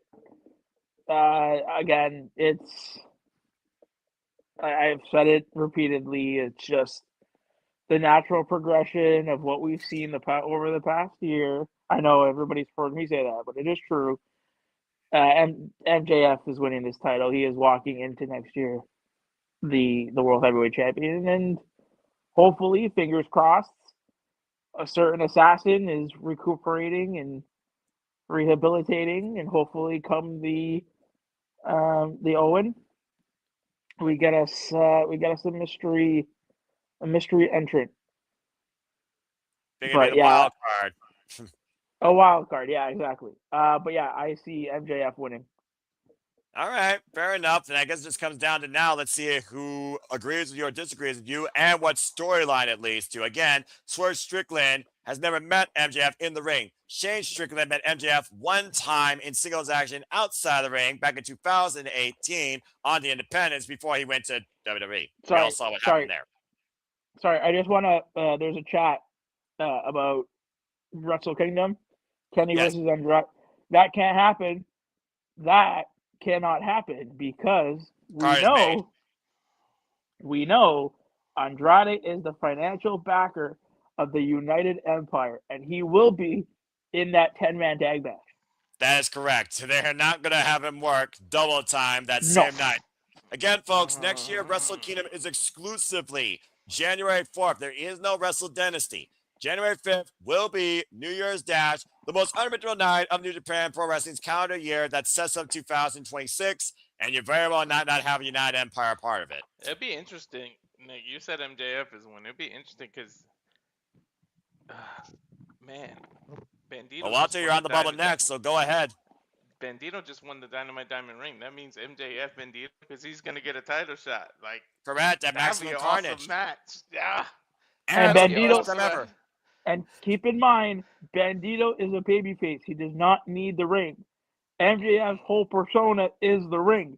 So MJF needs to get the ring back.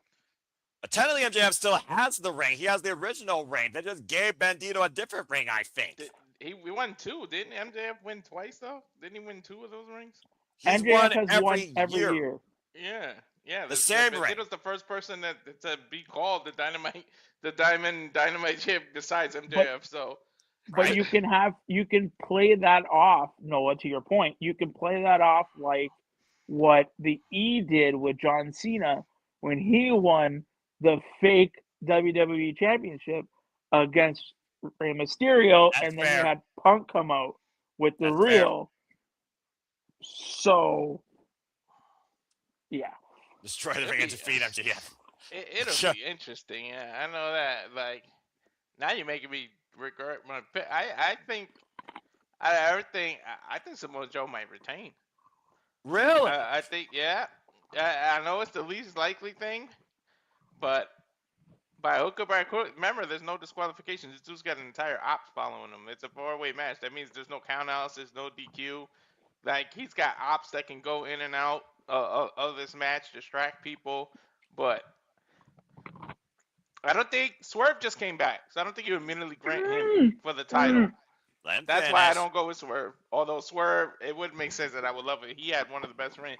And these three of them, Joe, MJF, and Swerve are so intertwined because they were the three back-to-back champions. Like they all won the titles off of each other. So That's like, correct. yeah. So it's interesting, and I think Hangman just had the title. I really think Hangman's there. You always say it in a fatal four-way in a triple threat. Someone's the fall guy. I really think Hangman's just the fall guy. He's either gonna be the one to get pinned or tap out. Like as much as I hate to say it, but I think that's why he's involved in it.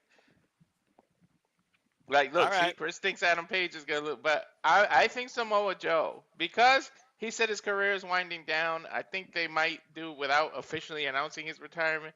Want to give him like a good run to send him off with. That's the only really thing that I think that's why he's retaining. To have a few months with the title and then lose it if somehow MJF can earn another title shot 1-on-1. And plus, I just don't see Bandito winning, and he got the ring, so Samoa Joe will probably choke the hell out of Bandito, even though I don't want to see him lose like that. But I would. I wouldn't mind. I wouldn't mind Bandito versus Joe either, because you do that 21 thing and Joe reverses it into a muscle buster or his sleep concreto collection or whatever it's called. Cooking up. That like it fits the way they could do it. So I would like to see Samoa Joe retain, but I mean you can't go wrong with it. The only way to me that you go wrong is if you give the title right back to Hangman. So the other three I would be happy with. All right, fair enough. So we got Samoa Joe and we got an MJF. And Nick has just been biting his thumb like now thinking about something different, but we haven't heard from Charles Emmanuel. So go ahead and give a quick fun. Let's go ahead and let the other people speak.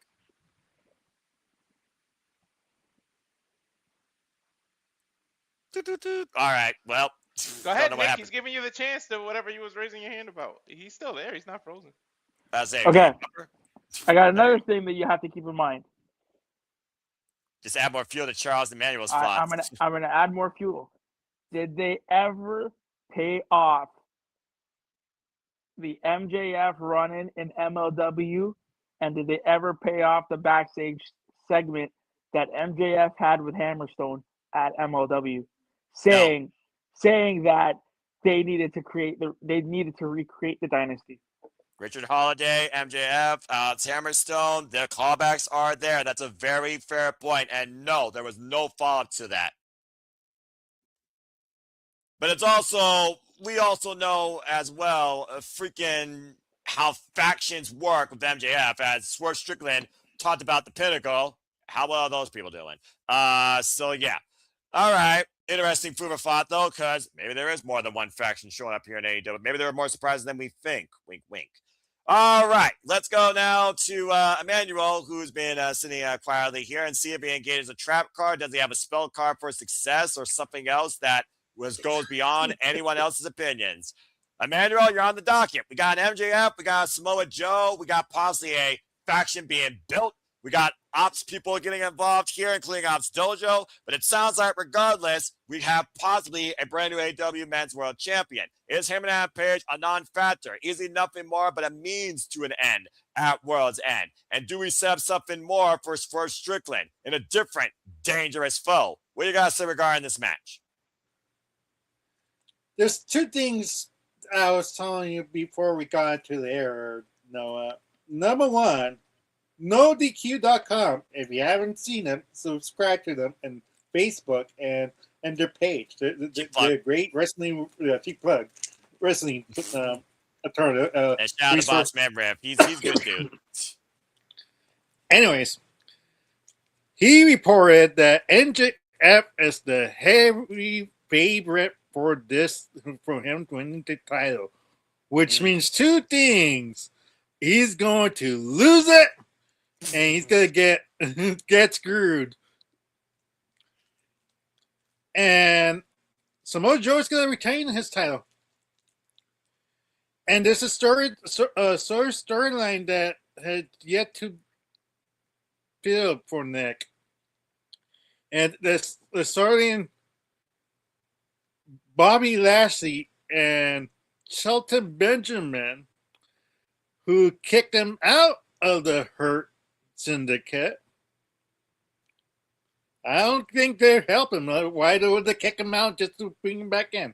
Why did Hook help Samoa Joe? Joe? Why did Hook willingly pass out Samoa Joe and then went to Full Gear to get the title and screw Hangman? Just saying. A fix could be in, and we may not even know it. Yeah. But anyways, I think Joe's going to retain. It'll be like a slap to the face to Samoa Joe. No offense. It'll be the first time in AEW history that a world champion has lost his title in less than a month. I believe. Okay.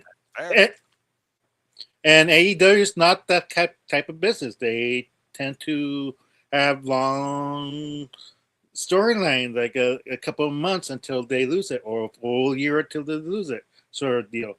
So it'd be a good twist if they do, if MJF does ultimately win it, because everybody's thinking he's going to win it, but it'd be a nice swerve, no pun intended. Nah. I think Joe's first was it was over 100 days. I think 113 days his first reign was. Correct. Yeah. So for me, like, if this is his last year, like, give him a long time run, and like, don't slap Samoa Joe legacy in the face for having a short reign, just because MJF just killed in a promo that he came and dissed everybody. It's the same MJF. It didn't impress me. I didn't care for it, but I understand it because it's MJF. He never fails in the promo, and it's something that we already heard. I mean, to be fair, a lot of that was basically rinse and repeat, except for the Swerve Strickland P. Diddy drop, and then freaking Swerve threw it back at him like a freaking fireball in the Hammerstein ballroom and basically called him a bigger Diddy than himself. Damn. And it is one of those things where at the end of the day, I look at what has happened and what hasn't happened, Charles. Swerve and MJF hasn't happened yet in AEW. Swerve was Samoa Joe's undoing. Heyman and MJF have been tied to this title since day one of AEW. Double or Nothing 2019, May 25th, might I add. And of course, Heyman beat MJF not once, but twice this calendar year already. So, Charles, what you got to say regarding this World Championship match? And thank you for that thought, Emmanuel. We got 2 Samoa Joe retainments and 1 MJF gain. No picks for Swerve. No picks for Heyman and Page. And ironically enough, have you heard this trope before? One person picked Heyman and Page. One person picked Swerve Strickland. 63% went with MJF, while the remainder of the poll and about 30% went with Samoa Joe retaining. Charles, close this thing out. What do you got to say regarding the AEW Men's World Championship? Because for me, I look at the fact that Samoa Joe bumped into this man in Brooklyn, where he was nothing but a security guard for WWE. World's End 2023, Samoa Joe was MJF's undoing. MJF and Swerve have not had a program yet. And Heyman has already been MJF's undoing twice as he looks to put Seabiscuit down at the glue factory and may not even have to pin him, but hurt him where it hurts the most. Because regardless, in a fair 4-way, there will be no excuses. He's involved. Everyone's involved. And you can do whatever the fuck you want. So, Charles, what you got to say? Because personally, for me, I got MJF winning the title. Well, Walter and Manny are going to be on an island on their own. Which I don't know. That's a probably good day because I don't know. It's probably a good day for Walter because man will probably throw every freaking curveball at him, right? Just to make Walter get confused every freaking like a minute. But I expect MJF to win this. I am also on the train of MJF holding that damn world title until All In, where he loses to Ospreay. But I also feel this point: Heyman's not going to get pinned enough. It's going to be Samoa Joe. There you go. Samoa Joe took the title from MJF at this very event. What will be more fitting? MJF takes it from him. And it probably because of Swerve hitting the Swerve stomp on Joe, and then Swerve gets thrown out of the ring by MJF, and MJF steals the pin. It's like a thief in the night. And Literally. if MJF doesn't win, you run the risk of him looking like an idiot, because why would you cash your opportunity in the middle of a triple threat, making it a 4-way? It kind of like he kind of has to win, otherwise it makes him look stupid. Well, he might as well just rip up his AEW contract and stay in Hollywood, because literally, why you came back just to literally forfeit your last guaranteed shot for the AEW Men's World Championship. Not to mention, I want to see him finally pick up unfinished business with Bob the Lash. Remember the last thing we heard? When you get that title, it's not going to be business. It's going to be personal. Well, Lash is kind of Bandito it. versus MJF, because you know Bandito's next. Yeah. And also, MJF's going to get the ring back, but also Bob Lash is kind of hurt right now. So, we're going to see Lashley for a while. For how long, we don't know. And fair enough. So, that kind of shuts that up. MJF does deserve a run without injury, without everything he was going through. This man had AEW on his back on his first run, and they literally ran this man into the ground. For real. So that's why I expect all this. But if they can't do Lash, they can't do Lash, it doesn't mean they can't do Shelton, though. It will still be the same story. True, but Still also, part of it. like I said, I think Swerve Strickland, especially after that scathing promo he gave to the capacity of MJF, I think that's MJF's next big program in 2026. I think Swerve and MJF are going to carry AEW. As much as keyword I heard from Swerve Strickland, anyone I'm in the ring with, I make them better. Now, one person that says he's better than you know it, I think you just literally wrote the book yourself. Either way, I got MJF winning the title. Emmanuel, I do see your hand up real quick. What you got to say? Is that a prediction? Because everybody's picking who's the fall guy. Like, if that's the point, but about to say if I have to pick a point, like I have to go with the all man out, Swerve. Like, is the less likely of everybody's picking Page right now? Swerve. Why can't Swerve take the pin? I mean, to be fair, I mean, he said I think Joe. Yeah, he picked Joe, and he picked Joe via pinfall, not submission. Because can you imagine MJF finding a way to hook, line, and sink Samoa Joe in a submission hold? You can't have Swerve take bloody. You can't have Swerve taking the pin because he just came back. That too. Remember, he came back at full gear. So at the end of the day, it makes sense for Hangman and Page to be the fall guy, or Samoa Joe to be the fall guy, considering the long-term history. And they also were around the whole year last year. If MJF does win, it's going to be a sneaky pin off somebody else's finisher. It's not going to be he did it. Yeah. No, you know what? I don't think it will be sneaky. You have to remember what MJF said to Hangman. I think MJF is pinning Hangman. Don't get me wrong, but it's what MJF said to Hangman. I'm gonna beat you and your two rivals to make all your fans shut up. All motherfuckers swoop. And I think that's what he's gonna do. And I mean, if our prediction is not even enough, Wrestling 101 tells us the people that are standing tall before the pay-per-view are not winning this match. And what did we see on Dynamite? Swerve and Hangman. Choking out who? MJF. Yeah, but Joe wasn't even involved. He was just sending the apps and said that was a tease or whatever he said. Well, he also was trying to dictate the idea of all this hatred might not be necessarily stood towards him. And yes, he was.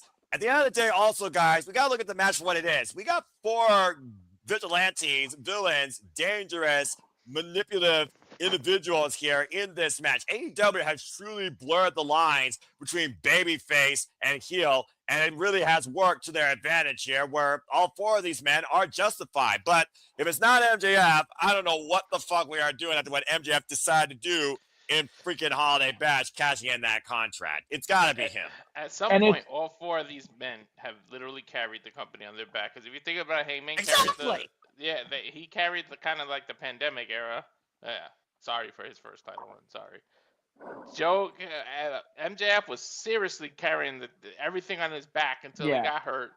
Joe had to carry the company because there was literally nobody else, because MJF was hurt, so they gave it to Joe. And then when Swerve won it, this dude was involved in every kind of fucking match you can think of. He literally had the company on his back. It was like, these are the 4 pillars that carried AEW at one point in time. Yeah. And I mean, look who, if you kind of even too, if you read between the lines, look who the person's first opponent is coming out of this match. It'd be Bandito, right? That's Mhm. correct. Out of all these people in this match, who was the most recent person to face a luchador? I think it would be MJF because he took on Mystico and tapped out to him in Mexico when he lost the CML Men's World Championship. Ding ding ding ding ding. What if we get an MJF versus Mystico match? Run it back.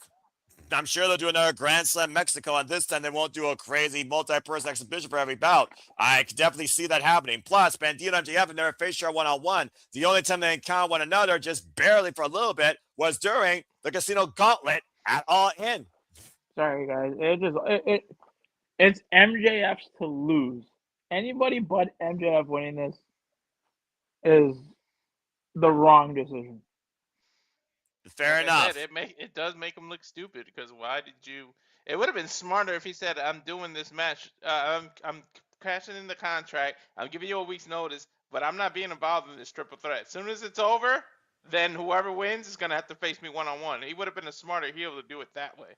And he would have done the first Dynamite of the new year because, of course, he would have given them a 1 week notice. Then the winner of that would have faced Bandito at Maximum Carnage, which was in the middle of January. But MJF, if there's one thing you can say about our favorite scumbag, he always seems to have a plan, and the devil is here to collect. And I think Saturday, he's going to do it. Regardless, that is AEW World's End, folks. So again, who you think carries the Golden Final 26? Who wins the Continental Classic? Who is the strongest worthy competitor of the AEW Women's Division to hold the AEW Women's World Championship? And does Maxwell Jacob Freeman New World begin at World's End at the expense of Samoa Joe or his greatest rival in him and Page, or a rival yet to be faced in AEW in Swerve Strickland? We'd love to know your thoughts, of course, in the comments down below or in the chat as I look at some of the comments here. Blind guessing. I hate not picking a Hangman, but pick's a pick. Let's freaking go. Heel turn, face turn, maybe. Fuck the Fed. All right, who said that? Come on, let's not be tribalistic. Cope and Christian may show up. You gotta pick. No, shut the fuck up, JJ. And can't wait. When is the Canadian tour? That's in April, of course, as AEW Dynasty will be in Vancouver, Canada. So I don't think Copeland and Christian have to come back until like February, which will give you 2 months to build that up. But that's why I think FTR. I think that's who's winning the tag titles when FTR loses. It's gonna be the whole reason they won the titles was for that to happen. Was for Copeland and Christian to come back. So I think when it's closer to the Canadian tour, that's when they'll come back. I'm calling it now at 12:45 on December 20 whatever 26th. 27. Botch. At Dynasty, it will be FTR versus Cope and Christian versus the Matriarchy in a TLC match, or whatever version of AEW's TLC match will be. Table ladders and chairs. They're sensible enough to call it that TLC. Momentum Mayhem. No, it's TNA, all right, or what TNA used to be. The jury is out whether TNA is becoming Temu WWE NXT. But anyway, and also someone says Switchblade Jay White returns to help Bang Bang Gang win. Well, someone's holding out for it. Bang Bang Gang. Wood, metal, and steel match, they'll call it. The three things that they're made out of. Wood, metal, and steel. That's to Walter's point. Why instead of February? Because I'll be the road to Revolution. Might as well have it be at Revolution itself when the Cope and Christian return. That makes more sense. March makes more sense than February. Otherwise, you're doing the match at Revolution, which is not the point. It should not be at Revolution. No disrespect to Revolution. He's got you there, bro. All right. Well, that being said, folks, a lot of food for thought as, of course, we look towards World's End. Again, stay tuned. Me and Walter will be on the call. And, of course, we'll be going into Saturday shenanigans following that, giving our outlook towards World's End before the new year begins. And thank you all so much for tuning in. Well, Walter, you got something to say real quick? I bet brood baths and shit are going to come back. Start teasing it. Like, start messing with the FTR. Brood. Like the blood baths and shit. Start teasing that and then bring them finally back. And at Revolution, like that's when they should come back. Or like weeks before that, like on Dynamite Collision, you keep messing with FTR. They have promos in there, lights come out, like stuff starts messing with them, and then like a week before Revolution, have a bloodbath happen to them, and it's like almost like oh shit, Christian and Adam Copeland are coming back. Like Well, I that's mean, why I But feel like they should do it. Gangrel has shown up before, so I mean, again, and after you literally put your hands on Adam Copeland's wife, you basically cross a line of no return. We saw that worked out for Malachi Black. I'm just saying. but you have to then you have to tie in. You got to remember you have to also tie in Nick Wayne into all of this. Because remember, he couldn't. Nick Wayne was supposed to be at All Out, but because of his injury, he couldn't be in that match. So Christian Cage has never had his comeuppance against True Nick that. Wayne. True that. So you have to add Nick Wayne in the matriarchy in this somehow. It's a fair point. And again, we'll see what happens. I mean, hell, if they do show up at World's End, there's your sub program in the Revolution. Boom. That's how you freaking push it out. But that being said, guys, we got to get to 2026 first. But before then, we got to get through the rest of 2025. And World's End is now less than 24 hours. Hell, it's less than 24 hours away. So again, Our folks, prediction was almost as long as an AEW pay-per-view. not really. 2 hours. You guys always push me in the 2.5 hour, 3 Well, hour Walter, that will be as long as like WrestleMania 32 was. mark. Let's not go that far. WrestleMania 35, I think, is what you're talking about. And also, yeah, It was longer. I'm about to say, let's not go that far either, all right? At least these aren't as long as the WrestleManias. If they were, at least they got more matches of quality. But anyway, thank you so much, everybody, for tuning in. We'll see you for our coverage at World's End. Let's go ahead and get the fuck out here and get some rest before we have to cover this thing. Charles, again, always a pleasure. Go ahead and tell where the people can find you on the yes, because I know your plug is extremely simple. Yes, it is. Tuzo Random on Twitter. There you go. There you go, folks. And again, you can find him gaming and finding him fighting people in the streets as a turtle, avoiding falling down. Thank you so much. There it is. There it is. You never I didn't avoid it. say He's what. always in the manhole. You're the one that Hey, said it. Walter. I didn't have to say it. Thanks, Walter. That being said, Nick, always a pleasure, my friend. I don't know if we'll see you on the World's End call based on whether or not you get the pay-per-view and, of course, you have the time. But again, I look forward to your after thoughts as well. And always a pleasure engaging with you on your outlook on wrestling. So go ahead with it so the people can find you and get their order from you too. I don't know if I'm going to be on the call. I might be. I don't know yet. Okay. But you can find me. Actually, yeah. Don't follow me on X. Following people is creepy.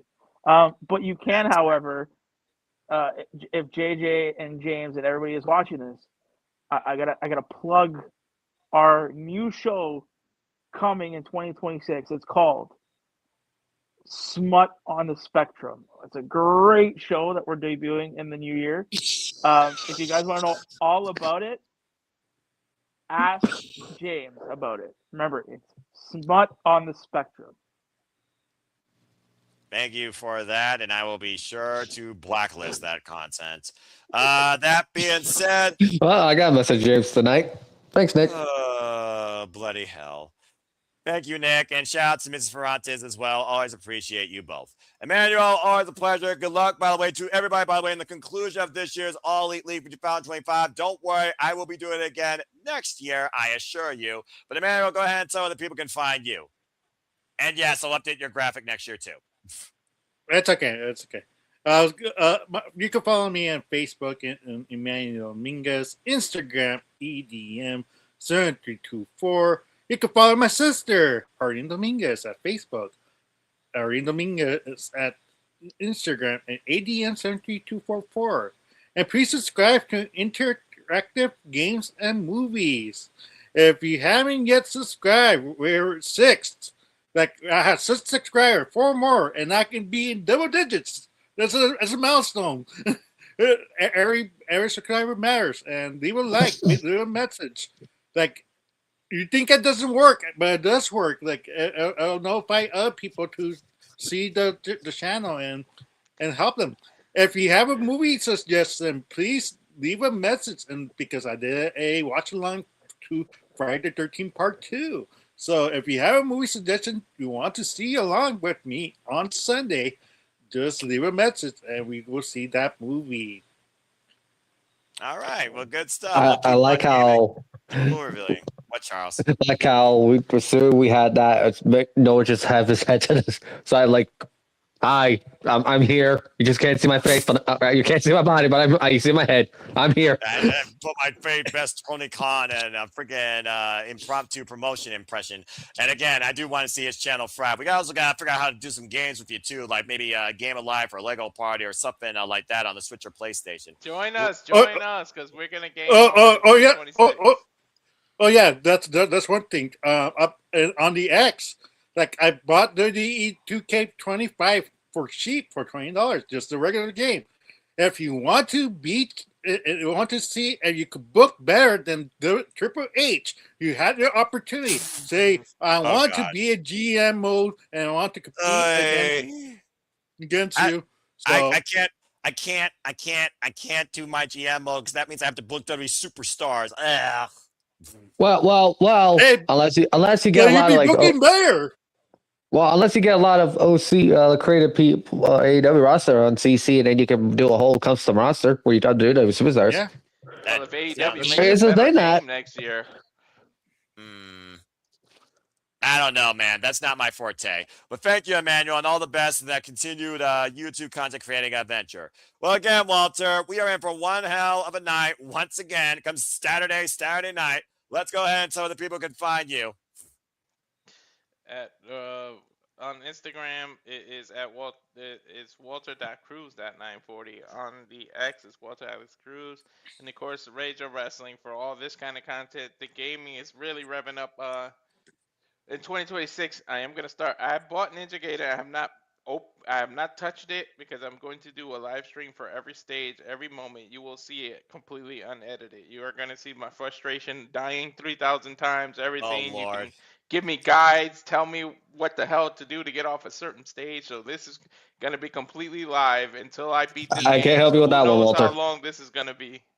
Someone make But- sure that they have plenty of blood pressure medicine on standby at 911 for I'm this gonna man. pick a specific day that works, that doesn't interfere with a bunch of other stuff we do. So I'm trying to, like, my days off on Wednesday and Thursday, but that's Dynamite and TNA. So it's gonna be hard to do it being 3 hours behind everybody else. But Just do it Tuesday. I'm gonna try to make it.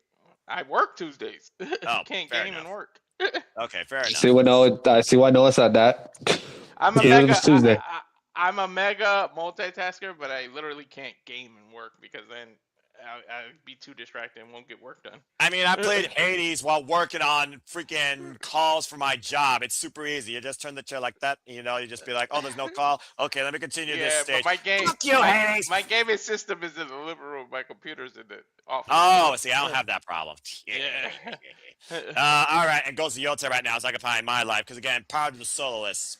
Anyway. Yeah, my office has the Super Nintendo, the Sega Genesis, the PlayStation, and the original Nintendo. But So the stay new stuff tuned, is all folks, in the because living some room. point Lily's going to challenge me to Wheel of Fortune rematch, and we're going to play Mario Party, Lego Party, and all sorts of other crazy stuff, I'm sure, here at Simulable Gaming. Oh, Date man. and times to be And my determined. son got that camera for the Switch 2 where you can actually see people as you play them now. So Oh, jeez. Yeah. Well, I don't got to Switch 2. I'm not made of money. I'm frugal. You know that. But, again, we will level up. Credits will be involved that you actually insert, and we will continue the content if you encourage us to as well for Sleepy Reliable Gaming. Stay tuned for more on that in the new year to come. Well, Thank you so much, Walter. if anything, for the Switch 1, I have a capture card, so we can still game on Yeah, Switch. Elgato, I got you. Again, I don't do that type of stuff. I just play games and kick y'all's asses. We All can right, at least have a thank you so Mario much. Party and go Ah. live if you have it, Jamboree. I have it. Yeah, see, we can go live with my capture card. You know how I know how to make it so that we can still play the Switch live. Figure out a time and day after tomorrow, and maybe we'll do it Sunday. All right, we'll see. Thank you so much for that. Good grief almighty. Okay, with that being said, folks, you want to engage with me, thank you all for tuning in. Once again, I am the Simple Man. Find me if you choose in Foster 1916 on the YouTube and on X, for I am truly nothing more but a lifelong fan of professional wrestling. Damn it! Only wish to remind you and encourage you on the winners, no losers, no betters, just fans, no opinions with this passion we all share. At the end of the day, folks, support one another, respect each other, protect your mentality too. Treasure your families, just enjoy life, and enjoy professional wrestling. It's truly as simple as that. Again, you will find the prediction form in the comments down below on my social medias and on NoDQ social medias as well. Shout out to 27 of you so far. Again, if you are in the predictions league, Be sure to submit your predictions as well. Otherwise, you guys' thoughts are null and void because that's the way I run things here. Strictly business. Again, though, shout out to the 27 so far. Everyone else has till 7 p.m. Eastern Standard Time Saturday night to make them final. As, of course, we will kick off with our coverage with the 0 hour. As we have, of course, the Sisters of Sin taking on High-End and Maya World before we get into the main aspect of things, including the Continental Classic. But until then, thank you all so much for tuning into the Final City predicting, by the way, of 2025. And thank everybody that's taking part in at least one of them, if not multiple of them, if not all of them, if you're that fucking crazy. But I appreciate you regardless for what's been a phenomenal year of professional wrestling, delight, chat, and a good time. Hope you all enjoyed it as well. Please subscribe, comment, tell a friend, hit the bell so videos live on demand on any of the channels here on the Super Level Studios family. Hit the subscribe button. I'm sure you create content, the crazy procrastination and off-topic conversation still about company dynamics, and the madness that I endure moderating these for every big show under the sun, including the ones that I'm like mid about. It's not going to let up anytime soon, I'm assure you. We're going to do another one next week. Me and our Canadian friend Ash. It will be a city predicting expedition on Wrestle Kingdom 20. So please stay tuned for more on that. And of course, all are welcome to join that as well. But until World's End, I think now we'll finally bid you all farewell and give you some rest. It's 1 a.m. on the East Coast, and soon enough, these yahoos are going to be asleep on the West Coast, I would hope. So for Charles Schultz, for Mr. Reliable Walter Cruz, for Emmanuel Dominguez, for Nicholas Ferrantes, and the unique content that's going to be blacklisted sooner than expected, probably. For all of you in the chat that were involved here, of course, in conversation, thank you so much to War Hero, Charles, Egg. I'm just going to call you Egg from now on because I just think that's fucking simple. Charles Schultz, Darren G, and Nathan Banks. Thank you all for tuning in. So until our World's Ends coverage, until next time. What? It is Egg. It's ever since he had a verified email, it added all that extra shit to it. Okay, so got it. He's a robot, and I'm a tired simple man that's gonna finally try and pull the plug on all you guys. So Hey, until no, can next time, I say the line? Go ahead, Nick. All right. Cut the fucking feed. Cut the feed. Cut the feed. Well done, my friend.